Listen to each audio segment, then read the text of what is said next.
السلام علیکم ورحمۃ اللہ وبرکاتہ۔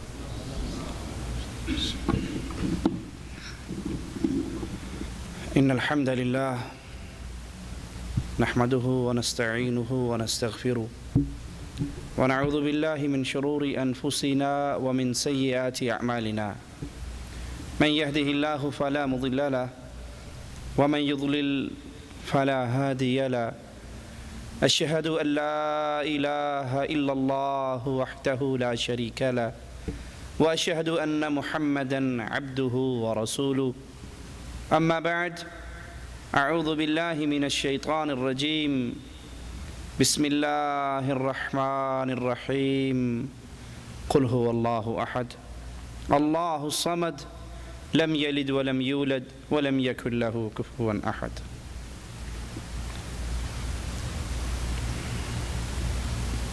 ہماری یہ زندگی بہت جلد ختم ہونے والی ہے۔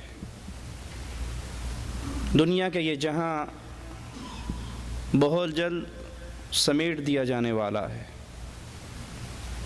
پھر ہمیں ایک اللہ عز و جل کے دربار میں پیش ہونا ہے، جہاں زندگی دو طرح کی ہوگی، یا تو ہمیشہ کی نعمتیں اللہ کی جنت، یا ہمیشہ کا عذاب اللہ کی جہنم اور آگ۔ ہر عقل مند یہ چاہتا ہے کہ وہ جہنم کی آگ سے بچ جائے اور ہمیشہ کی نعمتوں میں اللہ کی جنتوں میں داخل ہو جائے۔ اس کا طریقہ محمد کریم صلی اللہ علیہ وسلم نے ہمارے سامنے بیان فرمایا۔ آپ فرماتے ہیں میری پوری امت اللہ کی جنت میں جائے گی الا من ابا، ہاں جو جنت میں جانے سے خود انکار کر دے۔ قیل من ابا یا رسول اللہ صلی اللہ علیہ وسلم، جنت میں جانے سے انکاری کون ہے؟ تو آپ نے جنت میں جانے والوں کا طریقہ حیات ہمارے سامنے بیان کرتے ہوئے فرمایا من اطاعنی دخل الجنہ ومن عصانی فقد ابا، جو میرے راستے پہ چلا، وہ شریعت جو محمد کریم صلی اللہ علیہ وسلم لے کر آئے، جو اس پر چلا، یہ جنت میں داخل ہوا، اور جس نے میرے راستے کو ترک کیا اس نے میرے راستے کو نہیں چھوڑا، اللہ کی جنت کو چھوڑ دیا۔ اب جنتی لوگ وہ ہیں جس راستے پر محمد کریم صلی اللہ علیہ وسلم چلے، اور وہ اسلام ہے، وہ دین توحید ہے، وہ دین اسلام ہے۔ دین اسلام کسی کے بابا کی جاگیر نہیں، دین اسلام اللہ کا دین ہے۔ جو اس کو لینا چاہے، جو اس کی طرف کوشش کرے، جو اس کی طرف چل کر آئے سچی نیت سے، تو مالک فرماتا ہے پھر اس کے لیے راہوں کو میں کھول دیتا ہوں۔ دل میں تڑپ ہو، دل میں تمنا ہو، تو بلال حبشی رضی اللہ عنہ وارضا اس لا الہ الا اللہ کی دعوت کو اپنے سینے میں سجا لیتے ہیں، اور اگر دل میں تڑپ نہ ہو، بغض اور عناد ہو، تو سگا چچا اس کو لا الہ الا اللہ پڑھنے کی توفیق نہیں ہوتی۔ جب یہ بات کنفرم اتھینٹک ہے کہ جنت میں داخلے کی بنیاد صرف لا الہ الا اللہ، شریعت محمد کریم صلی اللہ علیہ وسلم، تو آئیے اس دنیا کے اندر اسلام کا نام لینے والے مختلف گروہوں میں، فرقوں میں بٹے ہوئے ہیں، آئیے ہم ان کے سامنے دعوت فکر پیش کرتے ہیں۔ لوگوں، اگر جنت میں جانے کا ارادہ ہے، اگر جہنم کی آگ سے ڈرتے ہو، اگر اپنی اس نرم نازک چمڑی کو دہکتی ہوئی آگ سے بچانا چاہتے ہو، تو آؤ محمد کریم صلی اللہ علیہ وسلم کی شریعت سے جڑ جاؤ، آؤ حق کی تلاش کرو۔ حق کسی ایک خانوادے کی چیز نہیں، حق کسی ایک گروہ کا ملکیت نہیں کہ فلاں گروہ میں جو ہوگا وہی حق کو پائے گا۔ حق نام ہے قال اللہ وقال الرسول، اللہ نے یہ حکم دیا، رسول کریم صلی اللہ علیہ وسلم نے یہ کر کے دکھایا۔ جس گروہ نے، جس جماعت نے ان دو چیزوں کو تھام لیا وہ اہل حق ہیں، اور جو ان دو چیزوں سے پیچھے ہٹ گئے، ان کے رشتے کتنے عظیم ہوں، ان کے حسب و نسب کتنے اعلیٰ ہوں، وہ اہل حق نہیں ہیں۔ ہم ہر اس شخص کو دعوت فکر دیتے ہیں جو کتاب و سنت کی طلب رکھتا ہے، جو کتاب و سنت کی طلب رکھتا ہے، جو حق کو دیکھنا چاہتا ہے۔ اگر حق پہچاننا چاہتے ہو، حق نام ہے صرف دو چیزوں کا، ایک اللہ کی کتاب اور ایک محمد کریم صلی اللہ علیہ وسلم کا فرمان۔ اس کی روشنی میں ہم ان عقل مند شیعوں سے چند سوالات کرنا چاہتے ہیں۔ ان کے اپنے مذہب میں، ان کی اپنی کتابوں میں جو اشکالات ہیں، ان کے اپنے عقائد میں جو انتشار اور اختلاف ہے، ہم ان کو ان کے سامنے پیش کرنا چاہتے ہیں، اس درد کے ساتھ کہ ہو سکتا ہے ہماری یہ آواز کسی کی ہدایت کا سامان بن جائے۔ ہم کسی پر کفر کے فتوے لگانے کے قائل نہیں، اور اس دعوت کے طریقہ کار کو محمد کریم کی دعوت نہیں سمجھتے، بلکہ ہم درد دل کے ساتھ اللہ کی توحید کو پیش کرتے ہیں، رسول کریم کی سنت کو پیش کرتے ہیں، اور اس کو قبول کرنے کی لوگوں کو دعوت دیتے ہیں۔ یہ منہج، یہ سوچ، یہ فکر، یہ انداز محمدی انداز نہیں ہے کہ آپ کسی گروہ کے لیے سٹیج پہ کھڑے ہو جائیں اور نعرے لگانے شروع کر دیں، فلاں کافر، فلاں کافر، فلاں کافر۔ نہیں، ہمارا غم اور ہمارا درد وہ ہے جو ہمیں محمد کریم نے دیا ہے، اور وہ درد کیا ہے؟ آقا علیہ السلام کوئی اطلاع ملتی ہے کہ یہودی بچہ مر رہا ہے، اس کے گھر پہنچ جاتے ہیں، اس کے سرہانے پر بیٹھتے ہیں اور کہتے ہیں بیٹے مرتے مرتے کہہ دے لا الہ الا اللہ۔ یہ بیمار بستر مرگ پہ لیٹا ہوا لڑکا اپنے بابا کو دیکھتا ہے، اس کا باپ کہتا ہے کہہ دے جو ابو القاسم نے کہا ہے۔ وہ کہتا ہے اشہد ان لا الہ الا اللہ واشہد ان محمد رسول اللہ۔ اللہ کے حبیب علیہ السلام اس کے بستر سے اٹھتے ہیں، دروازے پر پہنچتے ہیں، اس کی آخری ہچکی کی آواز آتی ہے، چہرہ مبارک پھول کی طرح کھل اٹھتا ہے، فرماتے ہیں اللہ تیرا شکر ہے ایک جان جہنم سے اور آزاد ہو گئی۔ ہم لوگوں کو جہنم میں دھکیلنے کے قائل نہیں، بلکہ ان کو جہنم سے بچانے کی دعوت لے کر آئے ہیں۔ امام الانبیاء محمد کریم صلی اللہ علیہ وسلم فرماتے ہیں لوگو میں تمہاری پشتوں سے تمہیں پکڑ کر جہنم سے نکالتا ہوں، تم اپنے دامن کو چھڑا کر پھر اسی میں گرتے ہو۔ تو ہمارا غم، ہماری فکر، ہماری دعوت کیا ہے کہ وہ ہمارے بھائی جو بے علمی میں یا تعصب میں یا کسی اور بنیاد میں حق سے دور ہو چکے ہیں، ان کو محبت سے، ان کو پیار سے، ان کو درد دل سے دعوت دیں کہ وہ حق کی دعوت کو قبول کر لیں۔ کسی پہ فتوے لگانا، کسی کو ڈنڈا مارنا، کسی کو بھگانا یہ آسان کام ہے، لیکن کسی کے دل کو موہ لینا، اس تک حق کی دعوت میٹھے اور اچھے انداز میں پہنچا دینا، یہ ایک الگ معاملہ ہے۔ ہمیں اللہ کی شریعت پیار اور محبت سے لا الہ الا اللہ کی دعوت دینے کی دعوت دیتی ہے۔ رسول کریم صلی اللہ علیہ وسلم نے اپنے گھر میں کفار کی کتنی بار دعوت کی، ان کو دودھ پلایا، ان کو گوشت کھلایا، اور پھر کہا قولوا لا الہ الا اللہ۔ موسیٰ علیہ السلام کو مالک فرعون کی طرف بھیج رہا ہے اور کہہ رہا ہے فرعون کو دعوت دو۔ فرعون جو طاغوت ہے، رب ہونے کا دعوے دار بن چکا ہے، اور مالک کہہ رہا ہے اس کے پاس بھی جا کر قول لین، نرم زبان، نرم گفتگو استعمال کرنا۔ تو ہم ایسی بنیاد پر شریعت کی انہی تعلیمات کو سامنے رکھتے ہوئے ان لوگوں کو جو حق کی تلاش کرنا چاہتے ہیں، جو حق کے لیے پریشان ہیں، جو دیکھنا چاہتے ہیں حقیقت کیا ہے، ان کے سامنے چند سوالات رکھتے ہیں۔ آئیے ایک سوال پہ غور کرتے ہیں۔ اہل سنت اور شیعہ کے تمام فرقے اس بات پر متفق ہیں کہ حضرت علی رضی اللہ عنہ وارضاہ بڑے شجاع تھے، بہت بہادر تھے، بڑی قوت والے تھے، اور اسلام کے کسی مسئلے میں علی رضی اللہ عنہ وارضاہ کسی ملامت کرنے والے کی ملامت سے نہیں ڈرا کرتے تھے۔ جس کو حق جانتے حضرت علی اس کو ڈنکے کی چوٹ پہ بیان کرتے، اور ایک لمحے کے لیے بھی حضرت علی رضی اللہ عنہ وارضاہ کے دل میں بزدلی نہیں آئی، وہ ہمیشہ شجاع رہے۔ اور اکثر اپنے علاقوں میں آپ نے شیعہ حضرات کی آذان سنی ہوگی، جس میں ایک لفظ وہ کہتے ہیں، ایک جملے کا استعمال کرتے ہیں، اشہد ان علی ولی اللہ وصی رسول اللہ خلیفتہ بلا فصل، یعنی اللہ کے رسول صلی اللہ علیہ وسلم نے امامت کی وصیت اس کے لیے کی، حضرت علی رضی اللہ عنہ وارضاہ کے لیے امامت کی وصیت کی۔ یہ اصل وصی ہے، یہ اصل امام ہے، یہ اصل جانشین ہے، یہ اصل حقدار ہے۔ اور وخلیفتہ بلا فصل، اللہ کے رسول صلی اللہ علیہ وسلم اور علی کے درمیان اصل خلیفہ، اصل حقدار بلا فصل، پہلے سچے خلیفہ یہی ہیں۔ بلکہ ایک ذاکر یہاں تک کہتا ہے کہ اگر تمام انبیاء ما سبق رسول اللہ صلی اللہ علیہ وسلم کی نبوت کو نہ مانے، اگر تمام انبیاء رسول اللہ صلی اللہ علیہ وسلم کی نبوت کو نہ مانے تو ان کی نبوتیں ختم ہو جاتی ہیں، اور اگر یہ محمد صلی اللہ علیہ وسلم حضرت علی کی ولایت کا اعلان نہ کرے تو قرآن کہتا ہے فما بلغت رسالتہ، تو نے رسالت کا حق ادا نہیں کیا۔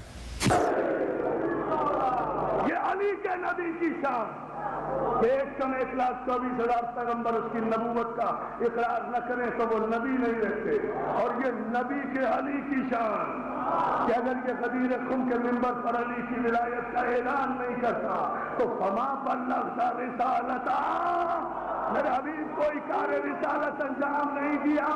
ارے جس علی کی ولایت کے اعلان کے بغیر نبی کی نبوت باقی نہیں رہتی تو 2 رکعت کے مولوی کی امامت کیسے؟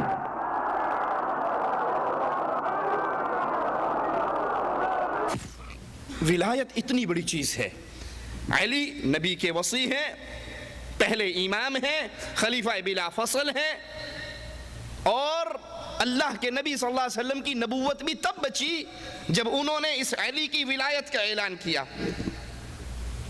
آئیے اب سوال جس پہ ہم لوگوں کی توجہ لینا چاہتے ہیں، خاص طور پہ عقل مند لوگوں کی، وہ سوال یہ ہے کہ کیا علی رضی اللہ عنہ وارضاہ کی شجاعت اور بہادری رسول کریم صلی اللہ علیہ وسلم کی وفات کے بعد بزدلی میں تبدیل ہو گئی تھی؟ سوال۔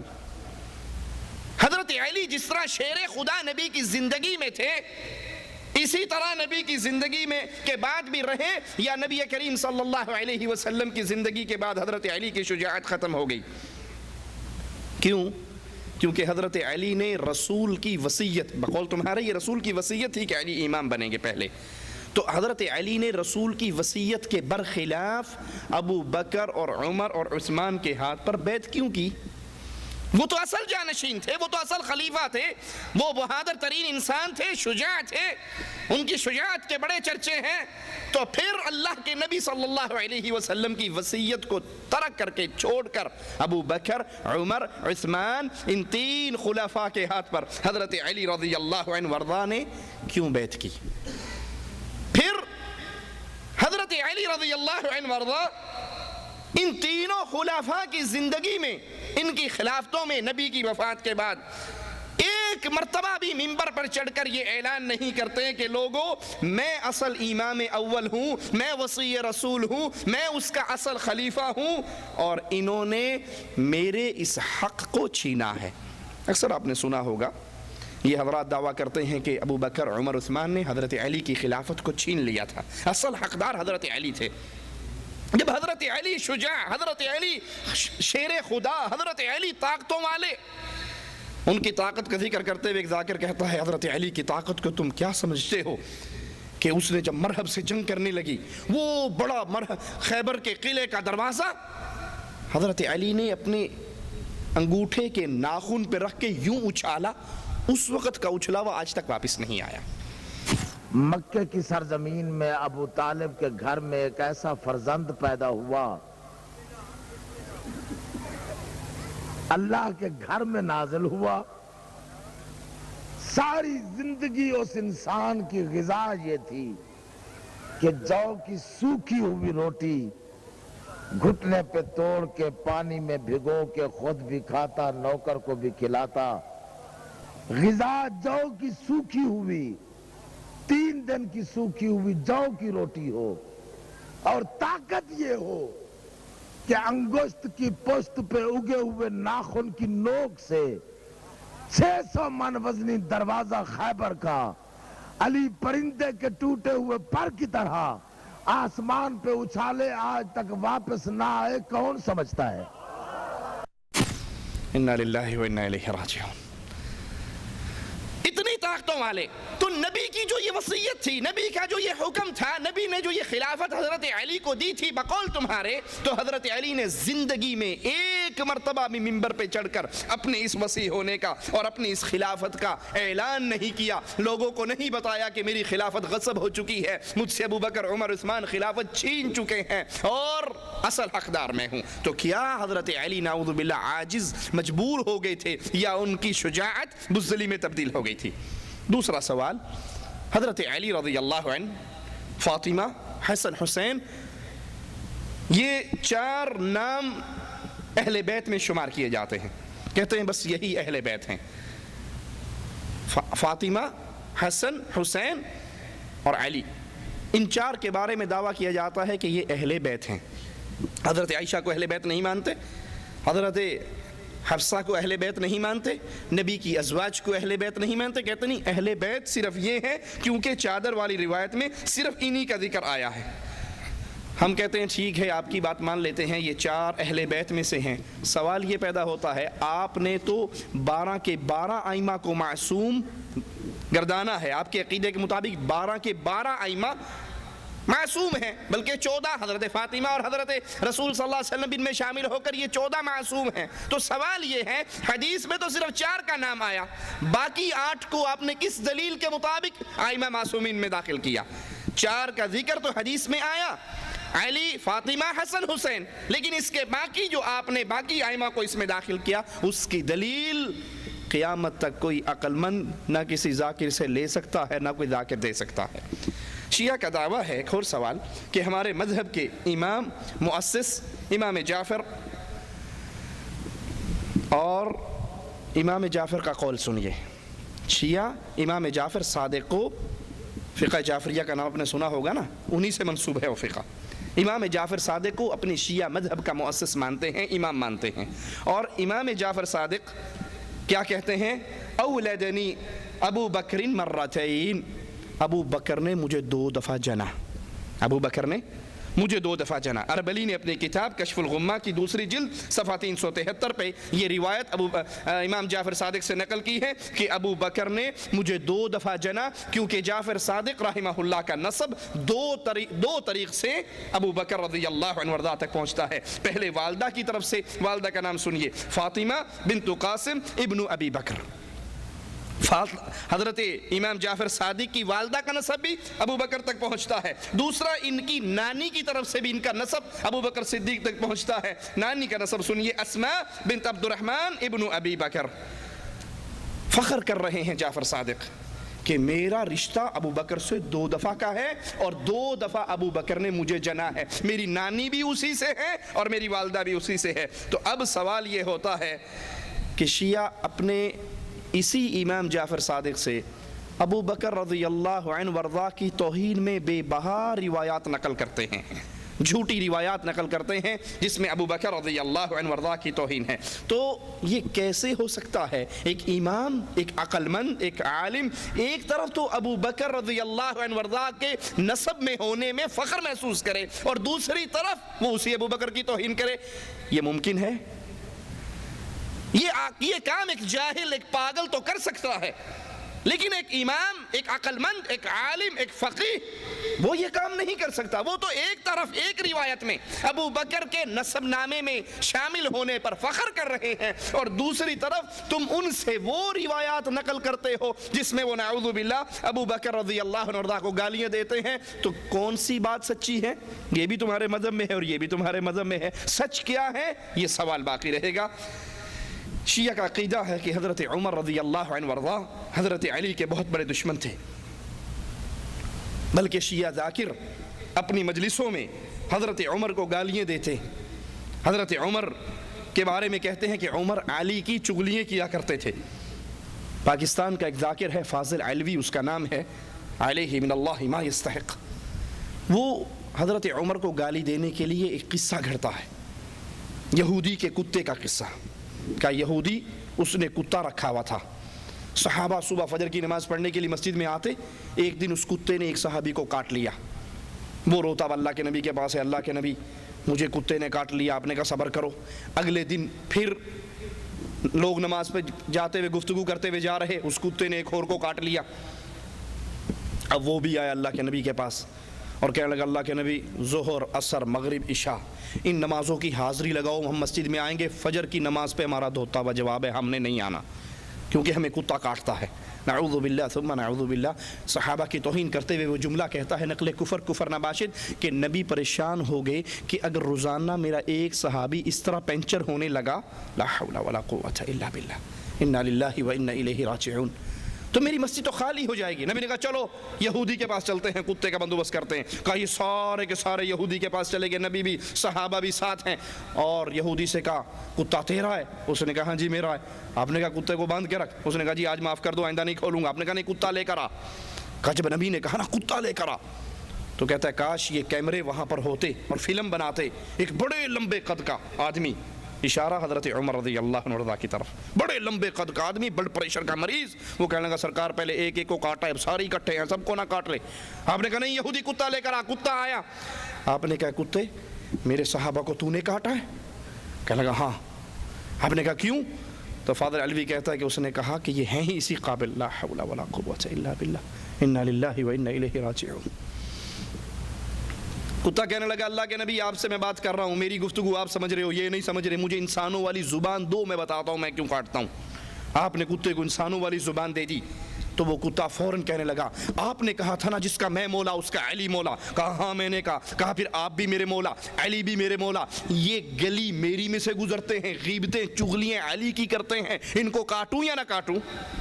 لا حول ولا قوت الا باللہ۔ فرمایا جس کا میں مولا، اے نصیب اپنا اپنا علی نو مولا من گئے تو حیوان من گئے، نہ مننے تے حیوان ناطق نہیں مننے۔ نبی پاک کے زمانے چ ایک یہودی آ مسرت بھائی اس کتا رکھے ہوا ہے، سوانتا ضلع چکوال والے نو کتیاں دے دسن دی لوڑ ہی نہیں، تسی تے کتیاں دی جنساں قسماں جانتے ہو، کئی چھوٹے کتے کئی بڑے کتے، بڑے ٹھرکی ہیں۔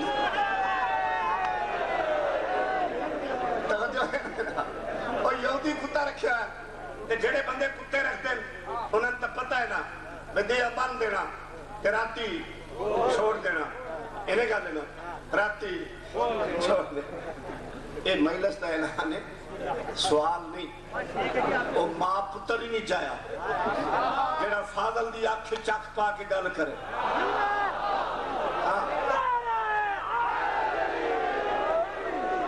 تے جڑے کتے رکھ دیو پتہ ہے نا بدیاں بند دینا راتی چھوڑ دینا، تے جڑا کتا راتی چھوڑیا میں مرشد رات دے چھوڑے ہوئے کتے اذانہ ویلے تین ڈھال دے، رات دے چھٹے ہوئے کتے رات دے چھٹے ہوئے، وہ یہودی جو چھوڑے آنا تو لوگ نماز واسطے مسجد جانا، کتا استقبال کریا، ایک دے کچھ بندے گلا باتا کر دے جان، کتے ایک دی لت بڑھ گئی، یہ میں نے پتہ جنہوں بڑھیا، پر میں کنہ نو ہاتھ لایا ہے۔ اینا نامہ دا صدقہ سن 78 تو لے کے 96 تک کوئی سال ایسا نہیں، غازی دی قسم ہے جس سال میں جیل چ نہیں دی۔ سن 96 میں 5 مہینے کٹے، میرا چھوٹا جا پترو آکھے ابو جی تسی زد چھوڑ دے، میں کہا میرا پتر آج تو بعد میڈے بھی لیکے کھٹے پہن جنہ دا نام لے کے اتھے ڈھکینے اللہ جڑے اگے کڑی پھاٹا کے چلا گنا، او بندے جو گلا باتا کر دے جان امیر بھائی تے کتے ایک دلات پڑھ لے، او پاک نبی کو لایا کھنگا پلیز یا رسول اللہ I request you don't mind۔ نبی فرمایا sweetheart my father-in-law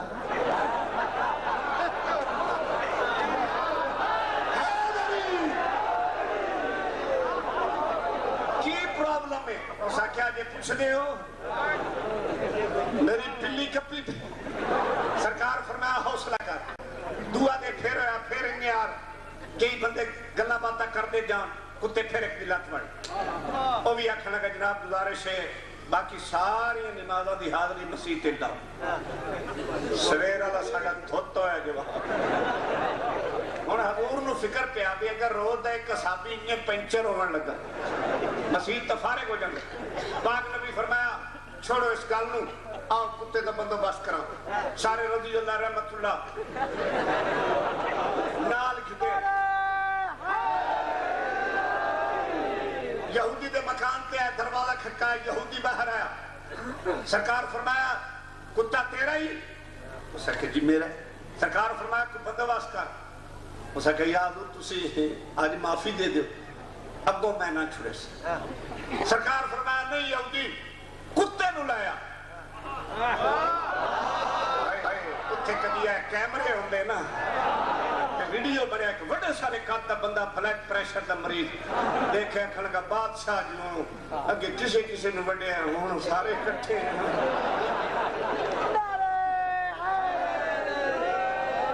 سرکار فرمایا نہیں یہودی کتے نو لایا یہودی رسی پکڑی ہوئی کتے نو لے آ رہے ہیں کتے نو لے آ رہے ہیں کی لکھیا نہیں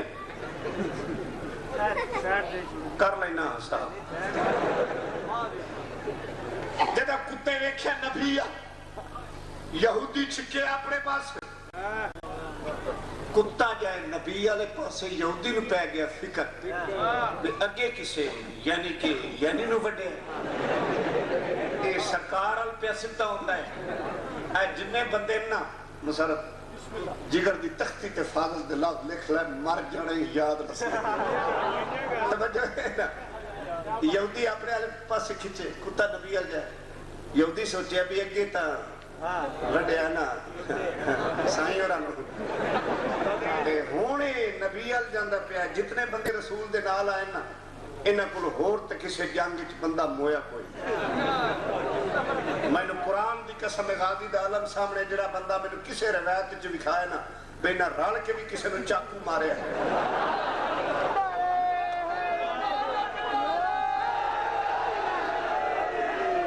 میں مذہب چھوڑ دے سا تے وقت بھین نو کٹن نال تا بندہ بہادر نہیں نہ بڑھدا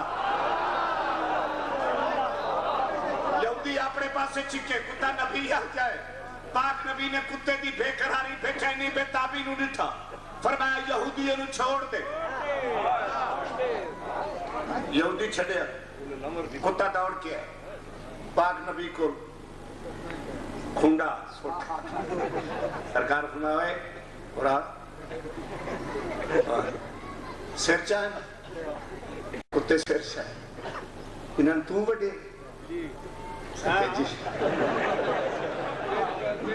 سرکار فرمایا کیوں اسے کہ جی وڈڑے ہیں سرکار فرمایا کیوں اسے کہ جی میری زبان تسی سمجھتے پہ ہونا تے جو تسی مہربانی کرو تے انہاں دی زبان دیو تے میں ہونے دسنا نبی اشارہ کیتا کتے نو زبان ملی انسانہ والی پریشان نہیں ہونا میرا وہ نبی ایک پتھران کلمہ پڑھا دیتا ہے نبی فرمایا ہوندہ سننو کیوں وڈے کتا دا جناب تسی فرمایا نا من کنت مولا فہادا علی مولا جنہ میں مولا اس دا علی مولا نبی فرمایا بالکل اچھا کتا دا انصاف تو ساڑے تو ہے جے تسی میرے مولا تے علی بھی میرا مولا تے جے علی میرا مولا ہوئے ایک گلی میری چکدرن چکلیاں تے گلے علی دے کرن میں برداشت کر سکنا اب اس روایت کا کوئی وجود ان کی اپنی کتابوں میں بھی کوئی وجود نہیں سارا مذہب جھوٹ پر ہے آواز پہ آن دیئے سارا مذہب کس پر ہے آواز آنے پر آواز آ رہی ہے بھلے پیچھے شیطان ہی آواز کر رہا ہو اپنی کسی کتاب سے بھی اس جھوٹی یہودی کتے کی روایت کا ثبوت نہیں دے سکتے لیکن چھوڑیے اب سوال سنیے یہ ان کے بقول حضرت عمر رضی اللہ عنہ وارضا حضرت علی کے بہت بڑے دشمن تھے لیکن جب ہم شیعہ سنی دونوں کتابوں کو دونوں مذہب کی تاریخی کتابوں کو دیکھتے ہیں تو یہ ہمیں روایت ملتی ہے کہ حضرت عمر رضی اللہ عنہ وارضا جب بیت المقدس کی چابیاں لینے کے لیے گئے تو مدینے کا امیر کس کو بنا کر گئے حضرت علی رضی اللہ عنہ وارضا کو مدینے کا والی، اپنا نائب، اپنا خلیفہ، اپنا جانشین حضرت عمر مدینے میں حضرت علی کو بنا کر جا رہے ہیں، خود چابیاں لینے کے لیے بیت المقدس گئے ہیں، تو یہ کیسے ہو سکتا ہے کہ عمر حضرت علی سے دشمنی بھی رکھتے ہوں اور اپنے دشمن کو اپنی خلافت کا سٹیج بھی دے کر جا رہے ہوں؟ یہ کیسے ممکن ہے؟ اگر اس سفر میں حضرت عمر شہید کر دیے جاتے، اگر اس سفر میں حضرت عمر شہید ہو جاتے یا تبھی موت مر جاتے، تو مسلمانوں کا مستقل خلیفہ کون بنتا؟ حضرت علی، کیونکہ حضرت علی کو حضرت عمر رضی اللہ عنہ وارضہ اپنی جگہ پر بٹھا کر جا رہے ہیں۔ تو یہ کیسے ممکن ہے کہ ایک طرف تم یہ دعویٰ کرو کہ عمر علی کے دشمن تھے، عمر علی کے دشمن تھے، اور دوسری طرف یہی عمر اسی علی کو رضی اللہ عنہما اپنے بعد مسلمانوں کا والی اور خلیفہ بنا کر جا رہے ہیں؟ یہ سوال ہو سکتا ہے کسی کی ہدایت کا سبب بن جائے۔ اس سوال پہ غور کیجئے اور اپنے ذاکروں سے اس کا جواب لیجئے۔ جب حضرت عمر نے حضرت علی کو امیر مدینہ بنایا اور خود بیت المقدس کی چابیاں لینے کے لیے گئے، دوسرا سوال اسی سوال پہ، تو تمہارے عقیدے کے مطابق عمر غاصب تھے نا، حضرت علی کا حق چھینا تھا انہوں نے، تو حضرت علی کے لیے اس سے بڑا سنہری موقع اور کیا ہوتا کہ جس نے اس کا حق چھینا ہے وہ غلطی سے اس کو اس کرسی پہ بٹھا کے چلا گیا اور خود آؤٹ آف مدینہ ہے، باہر ہے، تو حضرت علی نے حضرت عمر کا تختہ کیوں نہیں الٹا؟ حضرت علی نے حضرت عمر کی حکومت کا تختہ کیوں نہیں الٹا اور کیوں لوگوں کو نہیں بتایا کہ اس نے غصب کیا تھا اور اب میرے پاس یہ خلافت دوبارہ آ گئی ہے، اب خلیفہ بلا فصل میں ہی ہوں اور میں یہ حکومت واپس عمر کو نہیں دیتا؟ بلکہ جب حضرت عمر واپس آئے تو حضرت علی رضی اللہ عنہ وارضہ وہ تمام امور خلافت حضرت عمر کے حوالے کر دیتے ہیں۔ دو سوال ہیں، اگر حضرت عمر علی کے دشمن تو علی کو کیوں امیر مدینہ بنایا، اور اگر حضرت علی رضی اللہ عنہ وارضہ یہ سمجھتے تھے کہ عمر غاصب ہے تو عمر کے آنے پر یہ خلافت ساری دوبارہ اس کے حوالے کیوں کر دی؟ ایک اور سوال پہ غور کیجئے اے عقل مند انسانوں، شیعہ مذہب میں سجدہ کرتے ہوئے 8 چیزوں پر سجدہ کرنے کا حکم ہے۔ شیعہ کے علماء کہتے ہیں نمبر 1 ماتھا، نمبر 2 ناک، 3 4 دونوں ہاتھ، دونوں گھٹنے، دونوں قدم، یہ 8 اعضاء ضروری ہیں کہ یہ سجدہ، اس پر سجدہ کیا جائے۔ شیعہ کی کتاب وسائل الشیعہ حر العاملی کی جلد نمبر 3 صفحہ 598 میں ہے، اور اسی طرح شیعہ علماء کہتے ہیں کہ سجدہ اس چیز پہ کرنا واجب ہے جو نہ کھائی جا سکے نہ پہنی جا سکے، اسی لیے اپنے ماتھے کے نیچے کربلا کی مٹی رکھتے ہیں۔ اب یہاں سوال یہ پیدا ہوتا ہے کہ کربلا کی مٹی کو صرف ماتھے کے نیچے کیوں رکھتے ہیں؟ تمہارے مذہب میں حکم کتنا ہے؟ 8 چیزوں پہ سجدہ کرنے کا، تو کربلا کی مٹی ماتھا، ناک، ہاتھ، گھٹنے، پاؤں، ان سب کے نیچے کیوں نہیں رکھی جاتی؟ صرف ماتھے کے نیچے اس کربلائی مٹی کو کیوں رکھتے ہو؟ صرف ماتھا خاص کرنے کی دلیل اپنے مذہب کی کسی کتاب سے دے دو، اس کی تخصیص کی کوئی دلیل نہیں ہے۔ ایک اور سوال، تو اسی نے اپنی کتاب الغیبہ میں لکھا ہے، اور بھی بہت سی روایات شیعہ ہیں کہ جب ہمارا 12واں امام محمد بن حسن العسکری جو آخر زمانے میں اپنی غار سے باہر نکلیں گے تو وہ آل داؤد کی شریعت کو نافذ کریں گے۔ سوال پہ غور کرنا، محمد بن حسن العسکری امام غائب نمبر 12 جب یہ باہر آئیں گے آخر زمانہ میں اور حکومت کریں گے تو وہ آل داؤد کی شریعت کو نافذ کریں گے۔ سوال یہ پیدا ہوتا ہے کہ شریعت محمد صلی اللہ علیہ وسلم وہ شریعت ہے جس نے پچھلی تمام شریعتوں کو منسوخ کر دیا۔ هو الذي ارسل رسوله بالهدى ودين الحق ليظهره على الدين كله، یہ شریعت تو آیا ہے، شریعت ہی وہ ہے، دین محمد وہ دین ہے جس کے آنے کے بعد پچھلے سارے ادیان منسوخ ہو گئے ہیں۔ تو امام نمبر 12 محمد بن حسن العسکری جب آئیں گے حکومت کریں گے تو وہ دین محمد کو نافذ کیوں نہیں کریں گے؟ وہ شریعت محمدیہ کو نافذ کیوں نہیں کریں گے؟ وہ شریعت داؤد کو کیوں نافذ کریں گے؟ سب سے کامل شریعت تو محمد کریم صلی اللہ علیہ وسلم کی ہے۔ جائیے اس سوال کو دلوں میں بٹھائیے اور ان سے پوچھئے کہ محمد کریم صلی اللہ علیہ وسلم کی شریعت ہوتے ہوئے 12ویں امام صاحب شریعت داؤدی کو کیوں نافذ کریں گے؟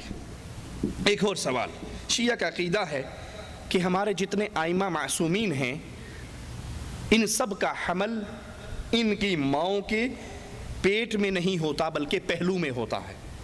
ہمارے جتنے 12 آئمہ ہیں ان سب کا حمل ہماری آئمہ کی والداؤں کے پیٹ میں نہیں ہوا بلکہ پہلو میں ہوا، اور جب یہ پیدا ہوئے تو ماں کی شرمگاہ کی سے باہر نکلنے کی بجائے یہ ماں کی ران سے پیدا ہوئے. اور یہ عقیدہ منتہی الاعمال صفحہ 325 پر موجود.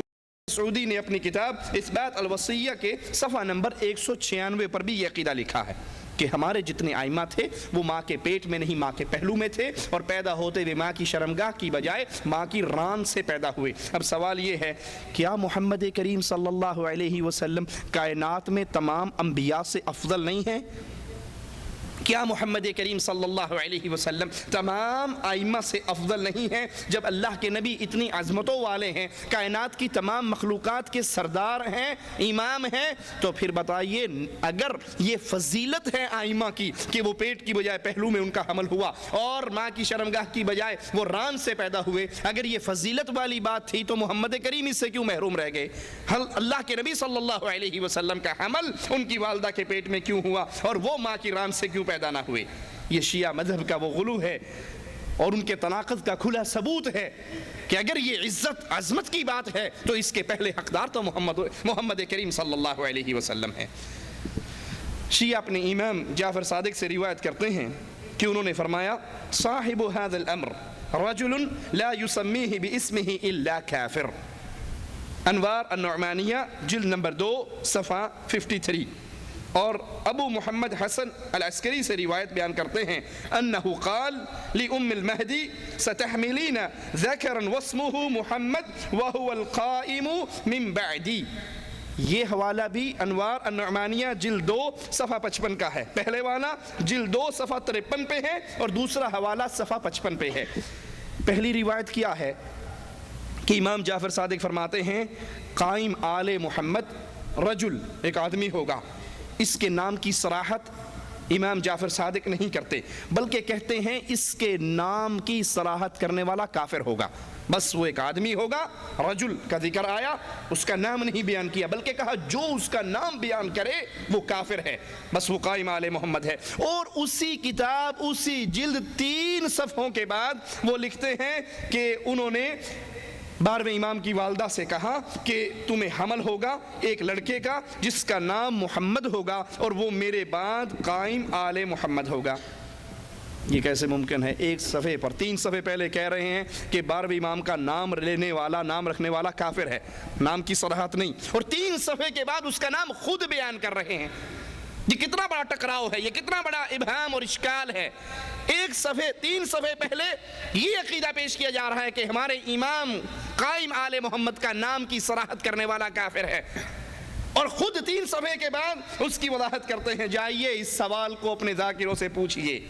ایک اور سوال، اگر کوئی سنی شیعہ ہونا چاہے تو اس کو شیعت کے اتنے زیادہ فرقوں میں سے کس فرقے میں شامل ہونا پڑے گا؟ وہ امامیہ شیعہ بنے یا اسماعیلیہ شیعہ بنے یا اسماعیلیوں کے پھر آگے فرقے آغا خانیہ بنے، بہرہ بنے، نصیریہ بنے، زیدیہ بنے، شیعہ مذہب میں سے کون سا مذہب اختیار کرے؟ اور سب کے سب یہ اس بات کے دعوے دار ہیں کہ وہ اہل بیت سے ہیں، اور سب کے سب علی کی امامت کے دعوے دار ہیں، اور سب صحابہ کرام سے بغض اور عداوت میں اکٹھے ہیں، اور سب حضرت علی کو رسول کریم کا خلیفہ بلا فصل مانتے ہیں. اب سوال یہ ہے اگر آج کوئی سنی شیعہ ہونا چاہے تو وہ اتنے زیادہ فرقوں میں سے کس فرقے میں شامل ہو؟ امامیہ بنے، اسماعیلیہ بنے، دروز یا فاطمیوں فرقوں کی جو باقیات ہیں اس کے اندر داخل ہو؟ جائیے اور اس سوال کا جواب تلاش کیجئے. ایک اور سوال، جب شیعوں سے 12ویں امام کی دلیل مانگی جائے تو وہ حدیث کا ذکر کرتے ہیں جو چادر والی حدیث کے نام سے مشہور ہے، جس میں رسول اللہ صلی اللہ علیہ وسلم نے 4 کا ذکر کیا، علی، فاطمہ، حسن اور حسین. سوال پیدا ہوتا ہے اس حدیث میں حضرت فاطمہ کے نام کی صراحت موجود ہے، اللہ کے نبی نے ان کا نام لیا حضرت فاطمہ کا، مگر تم نے 12 اماموں کی جو فہرست بنائی اس میں سے حضرت فاطمہ کا نام کیوں نکالا؟ آپ کے پاس امامت کے لیے دلیل جو حدیث ہے اس حدیث میں حضرت فاطمہ کا نام نص سے ثابت ہے، اللہ کے نبی اس کا نام لے رہے ہیں، فاطمہ، علی، حسن، حسین. تو جو 12 اماموں کی آپ کی لسٹ ہے اس میں سے حضرت فاطمہ کا نام کیوں نکالا، حالانکہ فاطمہ کا نام تو محمد کریم صلی اللہ علیہ وسلم نے خود لیا؟ ایک اور سوال، جس طرح شیعہ مجالس ذکر حسین میں ماتم کرتے ہیں، یکم محرم سے ہی مجلسیں شروع ہو جاتی ہیں اور 40ویں تک چہلم تک یہ مجلسیں چلتی ہیں، اپنے آپ کو پیٹتے ہیں، تو رسول کریم صلی اللہ علیہ وسلم کا بیٹا ابراہیم رضی اللہ عنہ وارضاہ جب فوت ہوئے، اگر یہ ماتم کرنا دین، اگر یہ ماتم کرنا ثواب، تو اللہ کے رسول علیہ الصلاۃ والسلام نے اپنے بیٹے ابراہیم کی وفات پر ماتم کیوں نہیں کیا؟ آگے چلیے، حضرت فاطمہ رضی اللہ تعالی عنہ جب فوت ہوئیں تو امام معصوم اول حضرت علی رضی اللہ عنہ وارضاہ نے فاطمہ کی وفات پہ ماتم کیوں نہیں کیا؟ اگر حضرت حسین کی یاد میں ماتم کرنا ثواب ہے، ماتم کرنا دین ہے، ماتم کرنا اسلام ہے، اس سے اجر و ثواب ملتا ہے، تو خود اللہ کے نبی نے اپنے بیٹے ابراہیم کی وفات پر جب آپ کی آنکھوں سے آنسو نکلے، صحابہ نے کہ اللہ کے نبی آپ رو رہے ہیں، آپ نے فرمایا یہ تو محبت ہے، یہ تو محبت ہے جو میری آنکھوں سے بہ رہی ہے، زبان سے میں صرف وہ کہوں گا جس سے میرا اللہ راضی ہوگا، اے ابراہیم تیری جدائی نے ہمیں غمناک کر دیا ہے، لیکن زبان سے وہی کہتے ہیں انا للہ و انا الیہ راجعون۔ نبی ابراہیم کی وفات پہ ماتم نہیں کر رہے، علی فاطمہ کی وفات پر ماتم نہیں کر رہے۔ اگر یہ ماتم کرنا دین ہوتا تو رسول کریم صلی اللہ علیہ وسلم اس پر عمل کرتے، حضرت علی اس پر عمل کرتے۔ ان کا ایک اور عقیدہ ہے کہ نعوذ باللہ ثم نعوذ باللہ صحابہ کی اکثریت منافق تھی، کفار اور مرتد تھے، سوائے چند ایک کے۔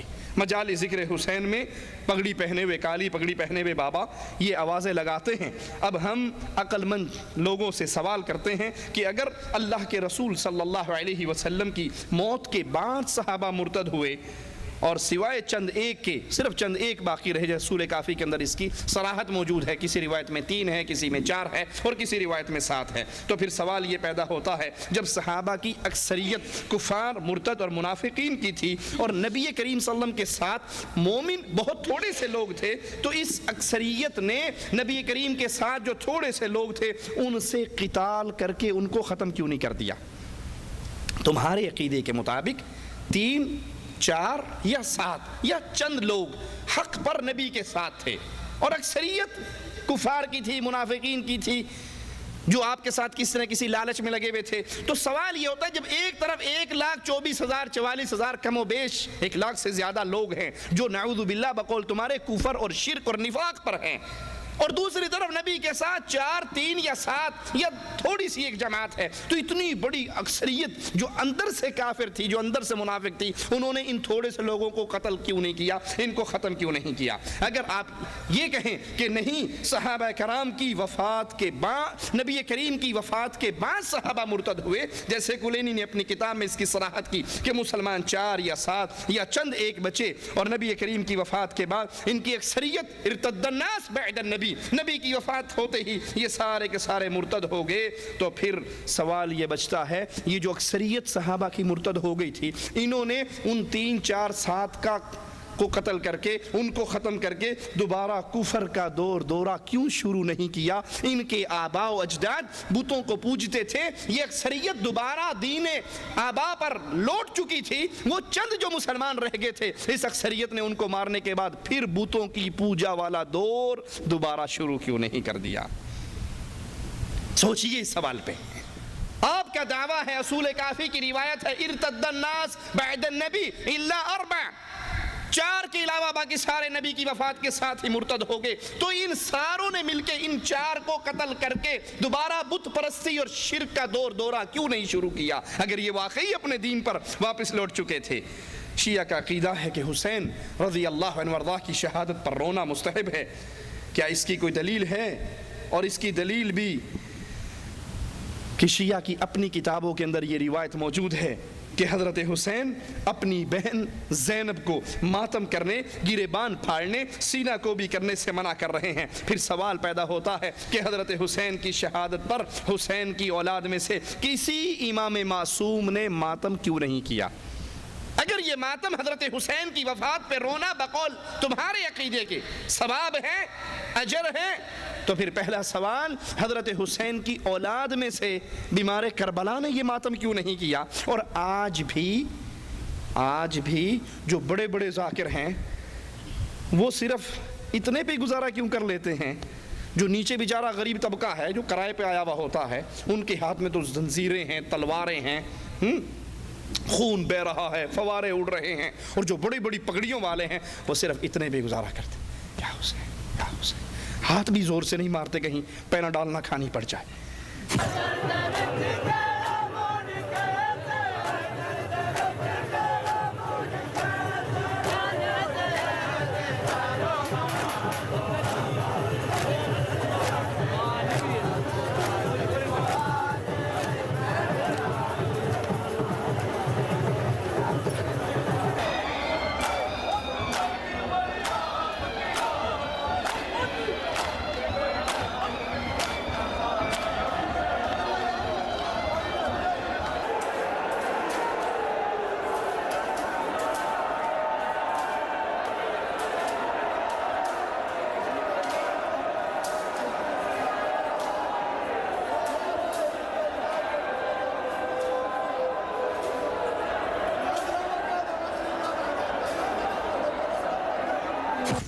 جو غریب طبقہ ہے، جو عامت الناس ہیں، جو مساکین ہیں، جو جہال ہیں، ان کے ہاتھ میں برچھیاں بھی ہیں، تلواریں بھی ہیں، اور چھریاں بھی ہیں، اور وہ بیچارے آگ پر بھی چل رہے ہیں۔ اگر یہ اجر و ثواب ہے، یہ سارا اجر و ثواب ان غریبوں کے لیے کیوں ہے؟ یہ علماء کے لیے کیوں نہیں؟ یہ بڑے بڑے ذاکروں کے لیے کیوں نہیں؟ یہ بڑی بڑی پگڑی پہننے والوں کے لیے کیوں نہیں؟ وہ صرف ہاتھ سے گزارا کریں اور یہ چھریاں چلائیں، یہ زنجیریں چلائیں اور یہ خنجر چلائیں۔ سوچئے، اللہ کے لیے سوچئے۔ شیعہ کا عقیدہ ہے کہ علی بن ابی طالب رضی اللہ عنہ وارضاہ اپنے بیٹے حسین سے افضل ہے، تو پھر سوال پیدا ہوتا ہے کہ حسین کی شہادت پہ رونے والے، حسین کی شہادت پہ ماتم کرنے والے حضرت علی کی شہادت پر ماتم کیوں نہیں کرتے؟ یہ متفقہ عقیدہ ہے اہل سنت کا بھی اور اہل تشیع کا بھی، کہ علی افضل ہے حسین سے۔ حضرت حسین کی شہادت پر یکم محرم سے لے کے 40 دن تک ماتم بھی ہوتا ہے، غم بھی منایا جاتا ہے، تو حضرت علی رضی اللہ عنہ وارضاہ جو حسین سے زیادہ افضل اور اعلیٰ ہیں، ان کی شہادت پر یہ ماتم کیوں نہیں ہوتا؟ حالانکہ جس طرح حضرت حسین شہید ہوئے، اسی طرح حضرت علی رضی اللہ عنہ وارضاہ کو بھی مظلومیت کی حالت میں شہید کیا گیا۔ ان دونوں سے آگے آئیے، حسین سے افضل علی، علی سے افضل محمد الرسول اللہ صلی اللہ علیہ وسلم۔ اور اللہ کے نبی صلی اللہ علیہ وسلم اپنی زندگی کے آخری لمحات میں کہہ رہے ہیں، عائشہ وہ زہر جو ایک یہودیہ نے مجھے کھلایا تھا خیبر کے موقع پر، آج وہ زہر میری رگوں کو کاٹ رہا ہے۔ تو اللہ کے نبی صلی اللہ علیہ وسلم کی وفات بھی اس زہر کے اثر سے ہوئی، تو پھر حسین کا ماتم کرنے والے علی کا کیوں نہیں کرتے، اور علی سے پہلے خود رسول اللہ کا ماتم کیوں نہیں کرتے؟ اگر یہ دین ہے، اگر یہ اسلام ہے، اگر یہ شریعت ہے۔ کہتے ہیں اگر علی کی ولایت اور اولاد علی کی ولایت، امامت کا عقیدہ ایمان کا رکن ہے۔ حضرت علی کی کو ولی ماننا، امام ماننا، اور پھر آپ کی ساری اولاد کے اندر جو امامت کا عقیدہ ہے، یہ ایمان کا رکن ہے۔ اس پر ایمان لائے بغیر فائدہ نہیں ہو سکتا، اور جو امامت کے عقیدے پر ایمان نہیں لاتا وہ کافر ہے۔ ذاکر بھی کہتا ہے کہ جنت کے دروازے پہ لا الہ الا اللہ لکھا ہوا، محمد الرسول اللہ لکھا ہوا، علی ولی اللہ لکھا ہوا۔ کیوں لکھا ہوا؟ کہ لا الہ الا اللہ محمد الرسول اللہ علی ولی اللہ، کہ تو لا الہ الا اللہ پڑھ لے، تو محمد رسول اللہ پڑھ لے، اگر تو علی ولی اللہ نہیں پڑھتا، نہ اللہ کی توحید کامل ہے، نہ رسول کی رسالت کامل ہے۔ علی کی ولایت ماننے بغیر نہ اللہ کی توحید کامل ہے، نہ رسول اللہ کی رسالت کامل ہے، تو تیری نماز کیسے کامل ہوگی، تیرا ایمان کیسے کامل ہوگا، تیرا خون کیسے کامل ہوگا؟ جنت تے نام ہی علی دا لکھا ہوا ہے۔ سانو جو آخنا ہے کہ جنت علی دے نال کس طرح ملنی ہے، پیغمبر فرماتے جدا معراج دی رات چوتھے آسمان تے گیا، اللہ باب الجنت مکتوبا لا الہ الا اللہ محمد رسول اللہ علی ولی اللہ 3 سطرہ لکھیاں ڈٹھیاں، لا الہ الا اللہ محمد رسول اللہ علی ولی اللہ دے کیا دے خالق توحید تیری ہے، رسالت میری ہے، علی ولی اللہ دا کیا مقصد ہے، فرمایا بے شک توحید میری ہے، رسالت تیری ہے، لیکن جب تک علی امداد واسطے نہ آوے، نہ توحید بچدی ہے نہ رسالت بچدی ہے۔ ان کا یہ عقیدہ ہے کہ علی کی امامت یہ ایمان کا رکن ہے، اور جو اس پر ایمان نہ لائے وہ جہنمی ہے۔ یہ عقیدہ شیعہ کے ائمہ نے اپنی کتابوں میں لکھا ہے، اگرچہ امامت کے عقیدے کو نہ ماننے والا یہ صراحت ہے، لا الہ الا اللہ کی گواہی دے، محمد رسول اللہ کی گواہی دے، نماز قائم کرے، زکوٰۃ ادا کرے، رمضان کے روزے رکھے، بیت اللہ کا حج کرے، پھر بھی کافر ہے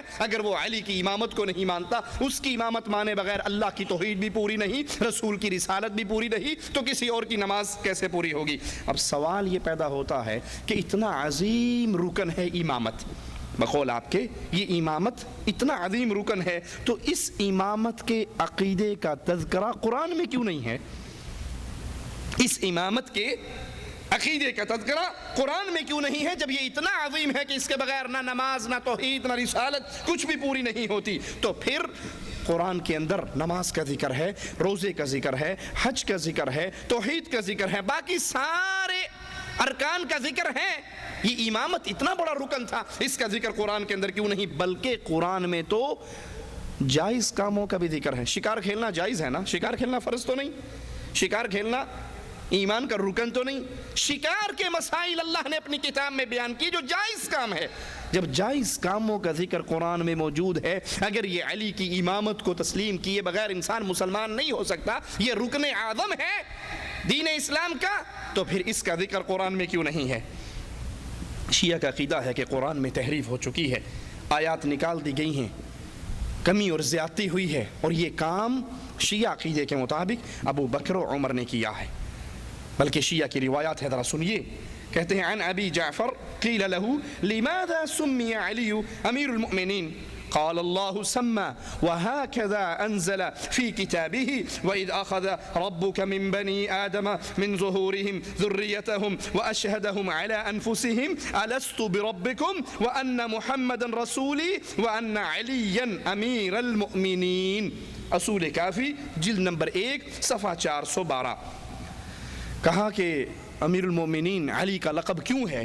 سائل سوال کرتا ہے ابو جعفر سے، تو اس نے کہا کہ علی کا لقب امیر المؤمنین اللہ نے رکھا ہے، اور قرآن کی آیت ایسے نازل ہوئی تھی جب اللہ نے بنی آدم سے، اس کی پشتوں سے، اس کی اولاد سے گواہی لی، تو اس وقت سوال کیا الست بربکم، کیا میں تمہارا رب نہیں ہوں؟ قالوا بلا شہدنا، تو سب نے کہا تھا کہ ہاں اللہ ہم مانتے تو ہمارا رب۔ تو اللہ نے کہا مجھے رب مانو، وان محمدا رسولی، میرے محمد کو میرا رسول مانو، وان علی امیر المؤمنین، اور علی رضی اللہ عنہ وارضاہ کو امیر المؤمنین مانو۔ کلینی اس آیت کی تفسیر میں لکھتا ہے فالذین آمنوا بہ، یعنی جو امام پر ایمان لائے، وعزروہ ونصروہ واتبعوا نور الذی انزل معہ اولئک هم المفلحون، جو امام پر ایمان لے کر آئے، پھر اس کی مدد کی، پھر اس نور کے پیچھے چلے، تو یہی فلاح پانے والے ہیں۔ الذین، اب یہاں اس کی وضاحت کرتے ہوئے کہتے ہیں کہ جبت اور طاغوت جس سے انکار کرنے کا اللہ نے حکم دیا ہے وہ کون ہے؟ والجبت والطاغوت فلان و فلان۔ اصول کافی جلد نمبر 1 صفحہ 429۔ کافی نے جبت اور طاغوت سے مراد ناموں کی صراحت نہیں کی، بلکہ اشارے سے بتایا فلاں اور فلاں، کیونکہ محمد بن یعقوب الکلینی صاحب کتاب کافی کے دور میں شیعت کافی کمزور تھی، مگر ملا باقر مجلسی جو دولت صفیہ کا شیخ تھا، اس کے دور میں شیعہ حکومت تھی، تو اس نے اپنی کتاب بحار الانوار جلد نمبر 23 صفحہ 306 پر لکھا ہے المراد بفلان و فلان ابو بکر و عمر، کہ یہ جو ہمارے امام صاحب نے اشارہ کیا تھا فلاں فلاں کی طرف، اس سے مراد ابو بکر ہے اور اس سے مراد عمر ہے۔ اور اسی طرح ملا باقر مجلسی اپنی کتاب کے اندر ابو بکر و عمر کو نعوذ باللہ ثم نعوذ باللہ شیطان قرار دیتا ہے۔ قرآن پاک کی ایک آیت نقل کرتا ہے، کہتا ہے لا تتبعوا خطوات الشیطان، کہ تم شیطان کے پیچھے نہ چلو۔ کہتا ہے اس خطوات الشیطان سے مراد واللہ ولایت فلان و فلان، اس خطوات شیطان سے مراد ابو بکر اور عمر کی ولایت ہے۔ اور شیعہ ابو عبداللہ سے روایت بیان کرتے ہیں، اس نے کہا وَمَن يُطِعِ اللَّهَ وَرَسُولَهُ فِي وِلَایَةِ عَلِی وَوِلَایَةِ الْأَئِمَّةِ مِن بَعْدِهِ فَقَدْ فَازَ فَوْزًا عَظِیمًا، کہ یہ جو آیت ہے یہ اصل میں ایسے نازل ہوئی، قَالَ هَكَذَا نَزَلَتْ، قرآن کی اصل آیت یوں نازل ہوئی کہ جس نے اللہ کی اطاعت کی، اس کے رسول کی اطاعت کی، اور پھر علی کی ولایت کو مانا، اور علی کے بعد باقی جتنے ائمہ آئے ان کی ولایت کو مانا فقد فاز فوزا عظیما، وہ اصل کامیاب ہے۔ اصول کافی جلد نمبر 1 صفحہ 414۔ ایک اور روایت سنیے، عن ابی عبداللہ علیہ السلام قال نزل جبرائیل على محمد صلی اللہ علیہ وسلم بهذه الآیہ هكذا یا ایها الذین اوتوا الكتاب آمنوا بما نزلنا فی علی نورا مبینا، کہ جبرائیل اللہ کے رسول کے پاس جو آیت لے کر آئے وہ اصل یوں تھی آیت، یا ایھا الذین اوتوا الکتاب آمنوا بما نزلنا فی علی نورا مبینا، اصول کافی جلد نمبر 7 صفحہ 86۔ شیعہ کی بہت سی کتابوں کے اندر ابو بکر و عمر کو گالیاں دی گئی ہیں، اور ان دونوں کے بارے میں کہا گیا ہے کہ انہوں نے اللہ کی کتاب میں تحریف کی اور تبدیلی کی۔ اگر یہ تحریف اور تبدیلی کی آیات آپ کے سامنے پیش کرنے شروع کر دی جائیں تو اس پر راتیں گزر جائیں۔ باقاعدہ پوری تصانیف ہیں ان حضرات کی جس میں یہ ثابت کرتے ہیں کہ اللہ کا قرآن ابو بکر و عمر نے تبدیل کر دیا۔ اب سوال پیدا ہوتا ہے، اے عقل مند شیعو غور سے سنو، اگر تم ہدایت کو تلاش کرنا چاہتے ہو، اگر تم حق کی تلاش میں ہو، اگر تم اس سوچ میں ہو کہ ہمیں وہ دن نصیب ہو کہ ہم حق کے راستے پر چلیں، تو سوال اپنی کی بات سے پیش نہیں کر رہے، اپنی کتابوں سے نہیں، آپ کی اپنے مذہب کی کتابوں میں یہ روایت موجود ہے اور روایات موجود ہیں کہ حضرت ابو بکر و عمر نے قرآن کو بدل دیا تھا۔ تو پھر اب سوال یہ پیدا ہوتا ہے کہ جب حضرت علی خود خلیفہ بنے، سوال پہ غور کیجئے گا، جب حضرت علی رضی اللہ عنہ وارضا خود خلیفہ بنے تو انہوں نے ابو بکر و عمر کے تبدیل شدہ قرآن کو ٹھیک کیوں نہیں کیا؟ مان لی ہم نے آپ کی روایات ایک لمحے کے لیے کہ ابو بکر و عمر نے قرآن کو بدل ڈالا، تحریف کر دی، آیات نکال دی، تو جب حضرت علی خود خلیفہ بنے تو انہوں نے ابو بکر و عمر کے تبدیل شدہ قرآن کو اسی حال میں کیوں رہنے دیا؟ اور یہ آیات جیسے نازل ہوئی تھی یا ایھا الرسول بلغ ما انزل الیک فی ولایت علی، اصل آیت یوں نازل ہوئی تھی بقول تمہارے۔ تو جب علی نے خلافت سنبھالی تھی تو ان آیات کو ان کی اصلی حالت میں کیوں تحریر نہیں کیا تھا؟ یہ تو حضرت علی پر سب سے بڑا واجب تھا کہ وہ قرآن کو جس کی صورت مسخ کر دی گئی اور جس کو بگاڑ دیا گیا اس کو اس کی اصلی حالت میں واپس لے کر آتے۔ اور اگر حضرت علی نے قرآن کو اصلی شکل میں نہیں لوٹایا اور تمہارے عقیدے کے مطابق ابو بکر و عمر نے اس کو بدل کر جرم عظیم کیا، تو پھر یہی جرم حضرت علی پر بھی لگ رہا ہے کہ انہوں نے طاقت ہونے کے باوجود، حکومت ہونے کے باوجود اس قرآن کو ویسی تبدیل شدہ کنڈیشن میں رہنے دیا، اس کو ٹھیک نہیں کیا۔ اگر ابو بکر و عمر نے تبدیل کرنے کا جرم کیا تو حضرت علی نے اس تبدیل شدہ کو باقی رکھنے کا جرم کیا۔ اب جو تمہیں پسند ہو اپنے لیے اختیار کر لو۔ ابو الفرج اصفہانی نے مقاتل طالبی صفحہ 88 142 اور صفحہ 188 پر جو طبع بیروت ہے اس میں ذکر کیا ہے، اور اربلی نے کشف الغمہ جلد نمبر 2 صفحہ 66 پر، اور ملا باقر مجلسی نے جلائے العیون صفحہ 582 پر لکھا ہے۔ یہ 3 کتابوں کے اندر یہ روایت موجود ہے۔ روایت سنیے، ان ابا بکر ابن علی ابن ابی طالب كان ممن قتل في كربلاء مع اخيه الحسين رضي الله عنهما وكذا قتل معهم ابن الحسين واسمه ابو بکر۔ شیعہ کی معروف 3 کتابیں ہیں اور تینوں کتابوں کے اندر یہ روایت موجود ہے کہ ابو بکر بن علی بن ابی طالب، غور کرنا ناموں پر، ابو بکر بن علی بن ابی طالب حضرت حسین کے ساتھ کربلا میں شہید ہوئے۔ دوسرا نام سنیے، وَكَذَا قُتِلَ مَعَهُمْ ابن الحسین، اسی طرح کربلا میں حسین کے اپنے بیٹے وَاسْمُهُ ابو بکر، جس کا نام ابو بکر تھا، وہ بھی کربلا میں قتل ہوئے۔ اور اسی طرح محمد اصغر جس کی کنیت ابو بکر تھی، یہ بھی حسین کے ساتھ کربلا میں شہید ہوئے۔ سوال، شیعہ ذاکر اپنی عوام کو قصہ کربلا سناتے ہیں، ان کی سیڈیاں کیسٹیں لے لیں اور سن لیں، لیکن اس شہادت حسین کے قصے میں نہ ابو بکر بن علی بن ابی طالب کا نام آتا ہے، نہ ابو بکر بن حسین کا نام آتا ہے، اور نہ محمد الاصغر جس کی کنیت ابو بکر تھی اس کا نام لیتے ہیں۔ کبھی سنا آپ نے؟ کیوں کہ اگر وہ یہ نام لیں کہ ابو بکر بن علی، ابو بکر بن حسین، تو اپنے بیچاروں جہال کو یہی کہہ کر قابو کرتے ہیں کہ یہ بڑا دشمن تھا، ابو بکر بڑا دشمن تھا، علی کا عمر بڑا دشمن تھا۔ اگر وہ یہ نام لیں گے تو پبلک سوال کرے گی کہ علی نے اپنے بیٹے کا نام اپنے دشمن کے نام پہ کیوں رکھا؟ حسین نے اپنے بیٹے کا نام اپنے دشمن کے نام پہ کیوں رکھا؟ آپ تو ہمیں یہ بتاتے ہو کہ ابو بکر نعوذ باللہ اہل بیت کے دشمن تھے، حضرت فاطمہ کے دشمن تھے، حضرت فاطمہ کے گھر کے دروازے کو توڑا تھا، ان کے مال کو کھایا تھا، یہ سب جھوٹ بولتے ہو۔ جب ابو بکر واقعی اتنے بڑے دشمن تھے علی کی اور اہل بیت کی، تو پھر ابو بکر کے نام پر علی اپنے بیٹے کا نام کیوں رکھ رہے؟ کوئی اپنے دشمن کے نام پہ لخت جگر کا نام رکھتا ہے؟ صرف یہ کام علی نے نہیں بلکہ حسین نے بھی اپنے بیٹے کا نام ابو بکر رکھا، اور یہ دونوں ابو بکر حضرت حسین کے ساتھ کربلا کی جنگ کے اندر مارے گئے۔ رسول اللہ صلی اللہ علیہ وسلم کے دور میں بہت سے لوگ ایسے تھے جنہوں نے اللہ کے نبی صلی اللہ علیہ وسلم کو زندگی بھر ایک دفعہ دیکھا، اور یہ روایات شیعہ اور سنی دونوں کتابوں کے اندر تواتر کے ساتھ موجود ہیں۔ ایک شخص آتا، نبی کریم صلی اللہ علیہ وسلم کو دیکھتا اور واپس اپنی بستی میں لوٹ جاتا، پھر زندگی بھر دوبارہ نبی سے ملاقات اس کی نہ ہوتی۔ اب یہ جو لوگ ایک ملاقات کر کے واپس چلے گئے، یہاں تک کہ اللہ کے نبی فوت ہو گئے یا یہ لوگ فوت ہو گئے، تو یہ وہ لوگ ہیں جنہیں حضرت علی کی ولایت کے بارے میں کوئی علم، حضرت علی کی ولایت کے بارے میں انہیں کچھ پتہ نہیں ہے۔ یہ آئے، ایک دفعہ نبی کو دیکھا، بیعت کی اور واپس چلے گئے، نہ انہوں نے حضرت علی کی ولایت کو مانا، نہ ان کے سامنے حضرت علی کی ولایت کے بارے میں کچھ بیان ہوا۔ اب سوال یہ پیدا ہوتا ہے، کیا ان کا اسلام ناقص رہے گا یا پورا رہے گا؟ جو ایک مرتبہ آ کر نبی کو دیکھ کر کلمہ پڑھ کر واپس چلے گئے، یہ مسلمان پورے رہے یا ناقص رہے؟ اور اگر آپ کہو کہ نہیں، چونکہ انہوں نے علی کی ولایت کو نہیں مانا، ان کا ایمان ناقص ہے، تو نعوذ باللہ ان کے ایمان کے نقص کی ذمہ داری کس پہ آتی ہے؟ خود رسول اللہ پر نہیں آتی؟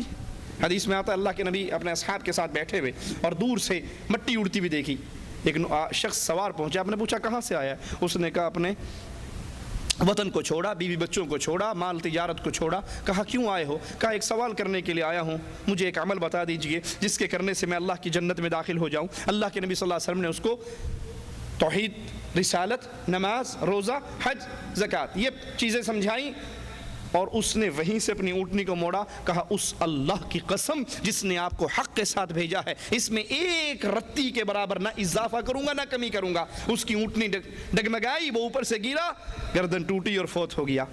اب اللہ کے نبی نے اس کے سامنے علی کی ولایت کا ذکر نہیں کیا، اور اس نے بھی علی کی ولایت کو نہ تسلیم کیا، نہ اسے بیچارے کو خبر ہوئی۔ اور اللہ کے نبی صلی اللہ علیہ وسلم اپنے چہرے کو اس کے قریب کرتے ہیں اور کہتے ہیں کہ اس کے منہ میں فرشتے جنت کے میوے ڈال رہے تھے۔ اس نے تو حضرت علی کی ولایت کو نہیں مانا، نہ سنا اس کے بارے میں۔ تو جو مر گیا بغیر علی کی ولایت کو سنے، یہ مومن پورا رہا یا اس کا ایمان ناقص رہا؟ اور اگر تم کہو کہ ناقص رہا، تو پھر یہ بتائیے اس نقص کی ذمہ داری کیا رسول اللہ پر واقع نہیں ہوتی کہ آپ نے اس کی تعلیم نہیں دی؟ تو اس رکن عظیم کی تعلیم دینا اگر اللہ کے نبی صلی اللہ علیہ وسلم کے ذمے تھی اور آپ نے اس کی تعلیم نہیں دی، تو قصور کس کا نکلا؟ شیعہ علماء اس بات کا انکار نہیں کر سکتے کہ ابو بکر و عمر رضی اللہ عنہما ان دونوں نے بیعت رضوان میں شرکت کی، درخت کے نیچے بیٹھے، اور ان سے اللہ راضی ہوا، ان کے دلوں کی کیفیت کو اللہ نے جانا، کیونکہ قرآن حکیم میں مالک فرماتا ہے لَقَدْ رَضِيَ اللَّهُ عَنِ الْمُؤْمِنِينَ إِذْ يُبَايِعُونَكَ تَحْتَ الشَّجَرَةِ فَعَلِمَ مَا فِي قُلُوبِهِمْ فَأَنزَلَ السَّكِينَةَ عَلَيْهِمْ۔ جو لوگ اللہ ان سے راضی ہوا، جنہوں نے درخت کے نیچے بیٹھ کر اللہ کے رسول صلی اللہ علیہ وسلم کے ہاتھ پر، اہل ایمان میں سے جنہوں نے بیعت کی، اللہ ان سے راضی ہوا، اور ان کے دل کو بھی اللہ نے ان کے حال کو بھی جانا، اور ان پر اپنی سکینت، اپنی رحمت کو بھی نازل کیا۔ اس آیت کی روشنی میں اللہ ابو بکر و عمر سے راضی ہوا، اور جو کچھ ان کے دل میں یعنی جو ایمان تھا اس کو بھی اللہ نے جانا۔ اب شیعہ علماء کے لیے کیسے جائز ہے کہ جن کے ایمان سے اللہ راضی ہونے کا اعلان کر رہا ہے اور وہ ان سے بغض رکھیں، ان کو کافر کہیں؟ اس کا مطلب یہ ہوا کہ وہ نعوذ باللہ اللہ کی بات کو جھٹلا رہے ہیں۔ اللہ کہہ رہا ہے فَعَلِمَ مَا فِي قُلُوبِهِمْ، ان کے دل میں جو ایمان ہے میں نے اس کو جان لیا، اور یہ کہہ رہے ہیں کہ نہیں اللہ تو نے نہیں جانا، ہم جانتے ہیں کہ یہ دونوں کے دونوں کافر تھے، اور یہ دونوں کے دونوں انہوں نے قرآن کو بدل دیا تھا، انہوں نے دین کو بدل دیا تھا، ہم تجھ سے زیادہ جانتے ہیں۔ کیا تم اللہ سے زیادہ جانتے ہو؟ اللہ تو ان کے ایمان کی گواہی قرآن میں دے رہا ہے، اور اگر بقول تمہارے کہ نبی کی وفات کے بعد ان کے دل میں سے ایمان ختم ہوا، تو پھر سوال یہ بنتا ہے کہ اس آیت کو تبدیل حضرت علی نے کیوں نہیں کر دیا؟ کہ پہلے ایمان تھا جب اللہ نے جانا تھا، اب تو نبی فوت ہو گئے اور یہ منکر ہو گئے ایمان سے، تو اس آیت کی اصلاح کر دیتے۔ شیعہ علماء اپنی کتابوں اور تقریروں میں شہادت حسین کے قصے کو بیان کرتے ہیں، اور اس قصے میں خاص بات بیان کرتے ہیں، وہ یہ کہ حضرت حسین حالت پیاس میں مارے گئے۔ حضرت حسین حالت پیاس میں مارے گئے، اسی میں شہید ہوئے۔ اور بعض شیعہ روایات میں یہاں تک بھی ہے کہ حضرت حسین نے فرمایا یا شیعتی کلما شربتم الماء تذکرونی، اے میرے شیعو تم جب بھی پانی پیو گے مجھے یاد کرو گے۔ اسی لیے آپ نے دیکھا ہوگا انڈیا پاکستان کی پانی کی ٹینکیوں پہ لکھا رہتا ہے پانی پینے والے یاد کر پیاس حسین کو۔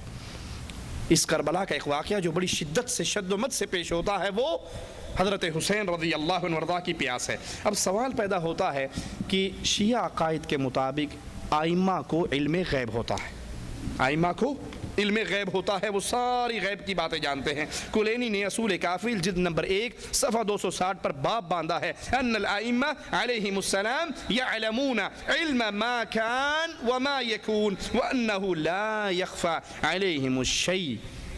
کلینی باب باندھ رہا ہے اپنی کتاب کا کہ ہمارے جتنے ائمہ ہیں ان کو جو ہو گیا اور جو ہونا ہے دونوں کا خبر، دونوں کا علم ہوتا ہے، اور وَأَنَّهُ لَا يَخْفَى عَلَيْهِمْ، ان سے کوئی ایک ذرہ بھی دنیا میں چھپا ہوا نہیں رہ سکتا۔ سمجھ آگئی بات؟ شیعہ ائمہ سارے غیب جانتے ہیں، تو پھر اگر یہ سب غیب جانتے ہیں تو کیا حضرت حسین کو یہ علم نہیں تھا کہ ابھی جنگ شروع ہو جائے گی اور میرے پاس جو پانی ہے وہ تھوڑا ہے، مجھے زیادہ پانی کی ضرورت پڑے گی؟ انہوں نے اس جنگ سے پہلے اپنے لیے پانی اکٹھا کیوں نہیں کیا؟ وہ سٹاک کیوں نہیں اکٹھا کر لیا؟ بندے کو پہلے سے پتا ہے میں سفر پہ جا رہا ہوں، مجھے یہ چیز کی ضرورت پڑے گی اور اس چیزوں کی وجہ سے میں مارا جاؤں گا، تو بندہ اس کو اگر علم ہو تو اکٹھا کر لیتا ہے نا۔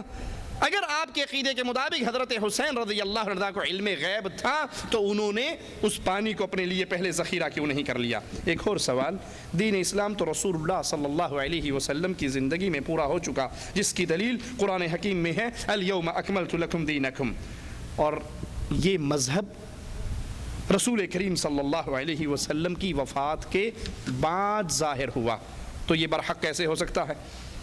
اگر یہ حق ہوتا تو نبی کریم صلی اللہ علیہ وسلم کی زندگی میں اس مذہب کا ظہور ہونا چاہیے تھا۔ جب اللہ کے رسول صلی اللہ علیہ وسلم کی زندگی میں یہ موجود نہیں تھے اور دین پورا ہو گیا تھا تو یہ اہل حق کیسے ہو سکتے ہیں؟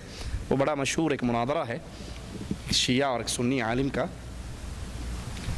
سنی عالم مناظرے کے لیے آئے تو جوتی اٹھا کے اپنی بغل میں لے لی اور سٹیج پہ آگے بادشاہ کے سامنے مناظرہ ہو رہا تھا۔ شیعہ عالم نے کہا دیکھو یہ کتنا جاہل ہے، یہ مجھ سے مناظرہ کرنے آیا، اس کو یہ تمیز نہیں کہ جوتی وہاں اتار کر آتے ہیں، یہ جوتی بغل میں لے کر آیا۔ تو سنی عالم نے کہا کہ نہیں، اصل میں بات یہ نہیں ہے، بات یہ ہے کہ رسول اللہ صلی اللہ علیہ وسلم کے دور میں جو شیعہ تھے وہ جوتی چوری کر لیتے تھے، تو میں اسی لیے اٹھا کر لایا ہوں۔ تو اس نے کہا بیوقوف پاگل، اس دور میں تو شیعہ تھے ہی نہیں۔ کہتا بس یہی منوانا تھا میں نے آپ سے کہ آپ اس دور میں نہیں تھے، آپ بعد میں بنے، اور قرآن شریعت دین اسلام اس دور میں پورا ہو گیا۔ الیوم اکملت لکم دینکم، جب دین پورا ہوا آپ کا وجود نہیں تھا، آپ کا وجود بعد میں آیا، تو آپ برحق کیسے ہو سکتے ہو؟ اگر یہ مان لیا جائے کہ جیسے شیعہ کا عقیدہ ہے کہ علی، حسن، حسین کی بہت ساری کرامات ہیں اور وہ وفات کے بعد بھی دنیا میں تصرف کرتے ہیں، لوگوں کی مدد کرتے ہیں، اسی لیے آپ نے اکثر نعرے سنے ہوں گے، نعرے حیدری یا علی، نادی علی مظہر العجائب تجدہ عون لک فی النوائب، میری کشتی مولا علی میری کشتی پار لگا دو، یہ مختلف نعرے ہیں۔ حضرت علی کو لوگ پکارتے ہیں، حضرت حسن کو پکارتے ہیں، حضرت حسین کو پکارتے ہیں، اور یہ عقیدہ رکھتے ہیں کہ حسن و حسین ہماری مدد بھی کرتے ہیں، ہمیں فائدہ بھی پہنچاتے ہیں۔ تو سوال پیدا ہوتا ہے کہ مرنے کے بعد مدد کی طاقت رکھنے والے علی، غور کیجئے گا، مرنے کے بعد مدد کی طاقت رکھنے والے علی، حسن، حسین رضوان اللہ علیہم اجمعین اپنی زندگی میں اپنی ذاتی مدد کیوں نہ کر سکے؟ اگر حضرت علی اب آ کر آپ کی کشتیاں پار لگاتے ہیں، اب آپ کی مدد کرتے ہیں، اب آپ کے دکھ اور غم کو دور کرتے ہیں، تو سوال یہ پیدا ہوتا ہے حضرت علی نے اپنی جان کی مدد، خود اپنی مدد کیوں نہیں کر لی زندگی میں؟ حسن نے اپنی مدد کیوں نہیں کر لی؟ ان کے سامنے زہر والا کھانا لایا گیا، اور ابھی آپ نے ان کا عقیدہ سنا کہ ائمہ کو علم غیب ہوتا ہے، اس کا مطلب حضرت حسن کو پتا تھا اس کھانے میں زہر غیب تھا نا، جان بوجھ کے کھایا، نعوذ باللہ خودکشی کی، اس کا مطلب ہے پھر اگر یہ مان لیا جائے کہ ان کو غیب ہوتا ہے اور وہ کھانا جس میں زہر تھا انہوں نے کھا لیا تو جان بوجھ کے زہر کھایا، جان بوجھ کے خودکشی کی، اپنے آپ کو موت کے حوالے کیا۔ اگر ان کے اندر بعد وفات کرامات ہیں اور اب وہ لوگوں کی مشکل کشائیاں اور حاجت روائیاں کرتے ہیں تو حضرت علی رضی اللہ عنہ وارضاہ نے، حضرت حسن نے، حضرت حسین نے اپنی مدد خود کیوں نہیں کی؟ تمہاری اپنی روایات اور کتابوں کے اندر یہ روایت موجود ہے کہ حضرت حسین جب کوفے پہنچے تو ان سے کہا مجھے مدینے واپس جانے دو، یا مجھے کفار کی سرحد پہ جانے دو، یا مجھے یزید کے پاس جانے دو۔ یہ 3 شرطیں حضرت حسین کی کشف الغمہ کے اندر بھی موجود ہے۔ تو وہ مدد کرنے پر قادر تھے، وہ مشکل کشا تھے، وہ حاجت روا تھے، اپنی مدد انہوں نے کیوں نہیں کی؟ حضرت علی جب خلیفہ بنے اپنی حکومت کو مضبوط نہ کر سکے اور بالآخر شہید کر دیے گئے۔ حضرت علی مشکل کشا تھے تو اپنی مشکل کشائی کیوں نہ کر لی؟ حسن مجبور ہو گئے، خلافت معاویہ کے ہاتھ میں دے دی، اور ان کے عقیدے کے مطابق نعوذ باللہ ثم نعوذ باللہ معاویہ بہت بڑا کافر تھا، ظالم تھا، غاصب تھا۔ تو پھر بتائیے اس مشکل کشا نے مجبور ہو کر معاویہ کے ہاتھ میں ہاتھ کیوں دیا؟ کیوں بیعت کی؟ کیوں صلح کی؟ کیوں حکومت اس کے حوالے کر دی؟ اور اسی طرح حضرت حسین رضی اللہ عنہ وارضاہ، ان کو بھی کربلا کے اندر شہید کیا گیا۔ مدینے سے نکلے، مکے آئے، مکے سے نکلے، کوفے پہنچے اور بالآخر پیاس سے شہید۔ جب مولا حسین آج مدد کر سکتے ہیں، آج مدد کر سکتے ہیں شہادت کے بعد، تو زندگی میں انہوں نے اپنی مدد کیوں نہیں کر لی؟ ایک اور سوال شیعہ کا عقیدہ ہے کہ ابو بکر اور عمر نعوذ باللہ ثم نعوذ باللہ دونوں کے دونوں کافر تھے، مگر سوال یہ پیدا ہوتا ہے کہ رسول اللہ صلی اللہ علیہ وسلم کائنات کے افضل ترین انسان ان دونوں کافروں کے ساتھ کیسے دفن ہوئے؟ اگر تمہارا یہ عقیدہ مان لیا جائے کہ ابو بکر و عمر دونوں کافر تھے تو حضرت رسول کریم صلی اللہ علیہ وسلم کے ساتھ ان دونوں کو کیسے دفن کیا گیا؟ اور جب ابو بکر و عمر کو رسول کے حجرے میں دفن کیا جا رہا تھا، شیر خدا علی کہاں تھے؟ انہوں نے کیوں نہیں کیا کہ یہ دونوں تو کافر ہیں، یہ ان دونوں نے تو قرآن کو بدلا ہے، یہ دونوں تو میری خلافت چھینی تھی، میں ان کو یہاں پر دفن نہیں ہونے دیتا، کیونکہ رسول کے ساتھ کوئی کافر دفن کرنا جائز نہیں۔ اگر ابو بکر و عمر نعوذ باللہ ثم نعوذ باللہ تمہارے عقائد اور روایات کے مطابق کافر تھے تو پھر اس ابو بکر و عمر کو نبی کے ساتھ کیوں دفن کیا گیا؟ اس وقت اللہ کے رسول صلی اللہ علیہ وسلم کے ساتھ ہی حضرت علی کیوں نہ کھڑے ہوئے، حضرت حسن کیوں نہ کھڑے ہوئے اور حضرت حسین کیوں نہ کھڑے ہوئے؟ انہوں نے رکاوٹ کیوں نہیں ڈالی کہ میں ان کو یہاں دفن نہیں کرنے دیتا؟ شیعہ کا عقیدہ ہے کہ علی کی امامت پر دلیل قرآن سے ثابت ہے، قرآن سے ثابت تھی اور قرآن کی نص تھی، مگر صحابہ نے اس کو چھپا دیا۔ شیعہ کا یہ دعویٰ جھوٹا ہے، کیونکہ صحابہ کرام کو ہم دیکھتے ہیں انہوں نے ان احادیث کو خفیہ نہیں رکھا، ان احادیث کو نہیں چھپایا جن احادیث سے یہ حضرت علی کی امامت پر دلیل پکڑتے ہیں۔ جیسے کہ اللہ کے رسول صلی اللہ علیہ وسلم کی حدیث ہے، آپ نے فرمایا علی کو انت منی بمنزلت ہارون، بمنزلت ہارون ہارون من موسیٰ، کہ میرا اور تیرا مقام وہی ہے، تجھے میرے ساتھ وہی تیرا رشتہ میرے ساتھ ہے جو موسیٰ علیہ السلام کے ساتھ ہارون کا تھا۔ اب یہ روایت کرنے والے صحابہ کرام ہیں، اگر قرآن سے حضرت علی کی امامت کی نص بقول تمہارے صحابہ نے نکالی تو اس روایت کو کیوں نہ چھپایا؟ اس روایت کو بھی تو صحابہ چھپا سکتے تھے۔ شیعہ کا عقیدہ ہے کہ ابو بکر و عمر علی کی خلافت چھیننے میں کامیاب رہے۔ سوال پیدا ہوتا ہے کہ ابو بکر و عمر و عثمان سے ابو بکر عمر عثمان نے خلافت چھین کر اپنی ذات کے لیے کیا فائدہ اٹھایا؟ اور قیامت تک اس سوال کا کوئی جواب نہیں دے سکتا۔ مان لیتے ہیں حضرت علی سے خلافت ابو بکر عمر عثمان ان تینوں نے چھینی، لیکن اپنی ذات کے لیے کیا فائدہ اٹھایا؟ اگر انہوں نے حضرت علی سے یہ حق چھینا ابو بکر نے، تو چھیننے کے بعد وفات سے پہلے یہ حق اپنے بیٹے عبد الرحمن کو کیوں نہیں دے دیا؟ خلافت اپنے بیٹے کو کیوں نہیں دے کر گئے؟ چھینا نا، اپنی ذات کے لیے چھینا، اپنے خاندان کے لیے چھینا، تو مرتے ہوئے خلافت عمر کے حوالے کیوں کر کے گئے؟ اپنے بیٹے کو دینی تھی۔ اگر ذات کے لیے چھینا ہے، ذاتی فائدہ اٹھانا ہے، بیت المال سے پیسہ لینا ہے، بیت المال پہ قبضہ کرنا مقصود تھا، تو پھر ابو بکر نے وفات سے پہلے خلافت کا بوجھ حضرت عمر کے سر پہ کیوں ڈالا؟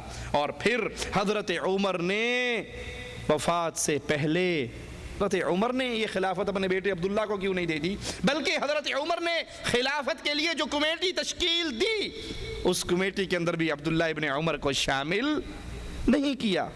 اپنے بیٹے کو اس کمیٹی میں شامل اس کا رکن ہی نہیں بنایا، ان کے امیدواروں میں رکھا ہی نہیں۔ اگر ابو بکر و عمر نے اپنی ذات کے لیے یہ حکومتیں چھینی تھی، اپنی ذات کا فائدہ اٹھانا مقصود تھا، تو پھر انہوں نے اپنے بیٹوں کو کیوں نہیں دی؟ حضرت عثمان رضی اللہ عنہ وارضاہ نے اگر حضرت علی سے حکومت اپنی ذات کے لیے چھینی تھی تو کیا فائدہ اٹھایا؟ عثمان کی وفات کے قریب ان کے پاس ایک اونٹ تھا، ایک اونٹ، اور وہ بھی انہوں نے باغیوں سے کہا تھا یہ اونٹ میں نے اللہ کے گھر کی زیارت کے لیے رکھا ہوا، پینے کے لیے پانی نہیں تھا۔ اور جب عثمان خلافت پر نہیں آئے تھے، اس سے پہلے حضرت عثمان کے 5000 زر خرید غلام ان کے کاروبار کو چلاتے تھے۔ مدینے کے اندر ان کے جانور پورے نہیں آتے تھے جن کو مدینے سے باہر منتقل کیا جاتا تھا۔ جس بندے کا کاروبار چلانے کے لیے 5000 زر خرید غلام تھے، جس کے پاس جانوروں کا اتنا بڑا سٹاک تھا، لیکن جب وہ مسلمانوں کی خلافت پر بیٹھا تو سب اللہ کے نام پہ تقسیم کرنا شروع کر دیا، اور آخری لمحات میں ان جانوروں میں سے عثمان کے پاس صرف ایک اونٹ تھا، اور اس کے بارے میں بھی کہتے تھے کہ یہ اونٹ میں نے صرف رب کے گھر کی زیارت کے لیے رکھا ہے۔ حضرت عمر رضی اللہ عنہ وارضاہ کو شہد، بیماری میں شہد کی استعمال کرنے کی ضرورت پڑی، اور شہد بیت المال میں موجود تھا، تو منبر پہ کھڑے ہو کر مسلمانوں سے کہتے ہیں لوگو مجھے شہد کھانے کی حاجت ہے، اطباء نے مجھے شہد کھانے کا کہا ہے، مسلمانوں کے بیت المال میں ہے، اگر تم سب اجازت دو گے تو میں کھاؤں گا۔ ابو بکر اپنے گھر کا خرچہ چلانے کے لیے کپڑے کا کاروبار کرتے ہوئے نظر آتے ہیں، اور یہ دونوں خلیفہ وفات سے پہلے حضرت ابو بکر نے اونٹنی، ایک پیالہ اور ایک چادر، 3 چیزیں حضرت عمر کی طرف روانہ کر کے کہا کہ یہ بطور خلیفہ میں نے مسلمانوں کے بیت المال سے لی تھی، اب جو میرے بعد خلیفہ بنے گا یہ اس کا حق ہے، یہ اس تک پہنچا دی جائے۔ اپنے گھر کے بارے میں حضرت عمر اور حضرت ابو بکر دونوں وصیت کرتے ہیں کہ ہمارا یہ گھر بیچ کر جو وظیفہ ہم بیت المال سے مسلمانوں کا نظام چلانے کے لیے لیتے رہے وہ سارا کا سارا واپس کر دو۔ اگر ابو بکر، عمر، عثمان نے خلافت اپنی ذات کے لیے غصب کی تو فائدہ کیا اٹھایا؟ اپنے لیے کون سے محلات کھڑے کیے؟ اپنی اولاد کے لیے کون سا انہوں نے ایک سسٹم بنا کر گئے؟ بلکہ وہ تو آخری وقت تک کہتے رہے کہ یہ چیز بیت المال سے مسلمانوں کی اجازت ملے گی تو میں لے کر استعمال کر سکتا ہوں۔ شیعہ حضرات کا قول ہے کہ حضرت علی رضی اللہ عنہ ایک دن انه لما خرج على اصحابه محزونا يتنفس قال كيف انتم وزمان قد اضلكم۔ حضرت علی اپنے اصحاب کی طرف آئے بڑے پریشان اور کہا اس وقت تمہارا کیا حال ہوگا جب زمانے کے اندر ایسا وقت آئے گا کہ اللہ کی حدود کو توڑ دیا جائے گا۔ وَيُتَّخَذُ الْمَالُ دُوَلًا، مال بیت المال کو لوگ اپنی ذاتی چیز سمجھنے لگیں گے۔ وَيُعَادَ فِيهِ أَوْلِيَاءُ اللَّهِ، اللہ کے دوستوں سے دشمنی کی جائے گی۔ وَيُعَالَ فِيهِ أَعْدَاءُ اللَّهِ، اور اللہ کے دشمنوں سے دوستی کی جائے گی، اللہ کے دوستوں سے دشمنی ہوگی اور اللہ کے دشمنوں سے دوستی ہوگی۔ قالوا یا امیر المؤمنین فإن أدركنا ذلك الزمان، لوگوں نے کہا امیر مومنین اگر اس وقت کو، اس زمان کو ہم پالیں، فكيف نصنع، تو پھر ہم کیا کریں؟ جب اتنی تبدیلی آ چکی ہو اور وہ زمان ہم پالیں، وہ زمانہ ہم دیکھ لیں تو کیا کریں؟ قال علیہ السلام كونوا كأصحاب عیسیٰ علیہ السلام نشروا بالمناشیر وصلبوا على الخشب، کہا پھر اس وقت تم عیسیٰ علیہ السلام کے ساتھیوں کی سیرت کو سامنے رکھنا جن کو آروں سے چیر دیا گیا، جن کو سولیوں پہ ٹانگ دیا گیا۔ قال، علی فرما رہے ہیں موت فی طاعت اللہ عز وجل خیر من حیات فی معصیت اللہ، اللہ کی اطاعت میں موت آ جانا اللہ کی نافرمانی میں زندہ رہنے سے زیادہ بہتر ہے۔ نہج السعادہ جلد نمبر 2 صفحہ 639۔ اب سوال یہ پیدا ہوتا ہے کہ حضرت علی کے اس فرمان کی روشنی میں شیعہ کا عقیدہ تو کیا، ظاہر کچھ کرو چھپاؤ کچھ، سنی سے بات کرو تو وہ چیز بیان کرو جو تمہارے اندر نہیں ہے، اپنی بات کو، اپنے مسلک کو، اپنے مذہب کو چھپا کر رکھو، اور اس عقیدے کو دین کا جز مانتے ہیں۔ اصول کافی جلد نمبر 2 صفحہ 218 پر موجود ہے۔ ابو عبداللہ علیہ السلام نے فرمایا لا ایمان لمن لم لا تقی لہ، جس کا جو تقیہ نہیں کرتا اس کا کوئی ایمان نہیں ہے۔ تو حضرت علی اس عقیدے کے خلاف کیوں تعلیم دے رہے ہیں؟ وہ تو کہہ رہے ہیں کہ کفر کے سامنے ڈٹ جانا، غلط بات کے سامنے ڈٹ جانا اور ڈٹتے ہوئے مر جانا، حق پر مر گئے، حق پر مرنا کفر اور باطل پر زندہ رہنے سے زیادہ بہتر ہے۔ اگر یہ دین کا جزء ہے، اپنی بات کو چھپا کر دوسرے کی بات کہہ دینا یہ دین ہے اور دین کا جزء ہے، تو حضرت علی نے اس کے خلاف کیوں دعوت دی؟ شیعہ کا عقیدہ ہے کہ ابو بکر منافق تھے، نعوذ باللہ ثم نعوذ باللہ۔ تو سوال پیدا ہوتا ہے کہ ہجرت کے وقت ابو بکر صدیق رضی اللہ عنہ وارضا نے نبی کے ساتھ جانے کا فیصلہ کیوں کیا؟ جبکہ وہ اپنی قوم میں موجود تھے، کفار ان کو پکڑنا چاہتے تھے، تو ابو بکر نے نبی کا ساتھ کیوں دیا؟ اگر وہ نعوذ باللہ منافق تھے، اوپر سے مسلمان ہوئے تھے، اندر سے کافر تھے، تو ہجرت کے سفر میں اللہ کے رسول صلی اللہ علیہ وسلم کا ساتھ ابو بکر صدیق رضی اللہ عنہ وارضا نے کیوں دیا؟ کہتے ہیں کہ اگر یہ کہیں کہ ابو بکر نے دنیاوی مال کے فائدے کے لیے نبی کے ساتھ ملے، منافق تھے، اندر سے کافر تھے، تو جب رسول اللہ صلی اللہ علیہ وسلم تنہا اکیلے مکے سے نکلے تو وہ کون سا فائدہ تھا، وہ کون سی مصلحت تھی جس کے لیے ابو بکر رضی اللہ عنہ نے نبی کا ساتھ دیا؟ حالانکہ ڈر یہ تھا کہ کفار کہیں اللہ کے نبی کے ساتھ ساتھ ان کو بھی قتل نہ کر دیں۔ یہ تو ابو بکر صدیق رضی اللہ عنہ پہ جھوٹ اور تہمت ہے۔ ابو بکر رضی اللہ عنہ نے مالی فائدے کے لیے ہجرت میں آپ کا ساتھ نہیں دیا، بلکہ ہجرت کے پورے سفر میں ابو بکر صدیق رضی اللہ عنہ اپنا مال نبی کریم پہ خرچ کرتے رہے۔ ان کا عقیدہ ہے کہ صحابہ نبی کریم کی وفات کے بعد مرتد ہو گئے، تو سوال پیدا ہوتا ہے کہ ان صحابہ نے پھر مسیلمہ کذاب کے ساتھ، جھوٹی نبوت کے دعوے داروں کے ساتھ، مرتد ہو جانے والے عرب قبائل کے ساتھ، زکوٰۃ کا انکار کر دینے والے قبائل کے ساتھ ان صحابہ کرام نے جنگ کیوں کی؟ ان کو قتل کیوں کیا؟ اگر صحابہ خود ہی مرتد ہو گئے تھے تو مسیلمہ کذاب سے جنگ کیوں ہوئی؟ خالد بن ولید کیوں لشکر لے کر نکلے؟ صحابہ کرام کیوں لشکر لے کر نکلے؟ اگر واقعی یہ مرتد ہو گئے تھے تو وہ جو مرتد ہو چکے تھے ان کو واپس اسلام میں کیوں لے کر آئے؟ علی نے کسی کو کافر نہیں کہا، حضرت علی رضی اللہ عنہ نے کسی کو کافر نہیں کہا، نہ خوارج کو، حالانکہ خارجیوں نے آپ کے خلاف خروج کیا، آپ کو تکلیف دی، آپ سے جنگ کی، آپ نے ان کو بھی کافر نہیں کہا۔ تو سوال پیدا ہوتا ہے کہ یہ حضرات حضرت علی کی تباہ کیوں نہیں کرتے، اور کبار صحابہ اور نبی کی ازواج مومنوں کی ماؤں کی تکفیر کیوں کرتے ہیں، جبکہ علی رضی اللہ عنہ وارضا نے اپنے ساتھ جنگ کرنے والے خارجیوں کو اور دوسروں کو بھی کافر نہیں کہا؟ بلکہ جب خوارج کے بارے میں حضرت علی رضی اللہ عنہ وارضا سے سوال ہوا تو آپ سے پوچھا گیا هل هم کفرا، یہ خارجی کافر ہیں؟ قال هم من الكفر قد فروا، نہیں یہ تو کفر سے بھاگ کر آئے ہیں۔ قال اذن هم منافقون، کیا یہ خارجی منافق ہیں؟ قال لا ان المنافقین لا يذكرون الله الا قلیلا، نہیں یہ منافق بھی نہیں، کیونکہ منافق تو بہت تھوڑا اللہ کا ذکر کرتے ہیں اور یہ خارجی تو بہت اللہ کا ذکر کرتے ہیں۔ قال فما تقول فيهم یا ابا الحسن والحسین، اے حسن و حسین کے بابا، پھر ان خارجیوں کے بارے میں آپ کیا کہتے ہیں؟ فرمایا قال اقول فيهم اخوان قد بغوا علينا والله لا نبدأهم بقتال الا اذا بدأنا، اللہ کی قسم یہ ہمارے بھائی ہیں جنہوں نے ہمارے اوپر بغاوت کی ہے، اور ہم ان سے اس وقت تک قتال نہیں کرتے جب تک یہ خود ہمارے ساتھ قتال کرنے پر تیار نہ ہو جائیں۔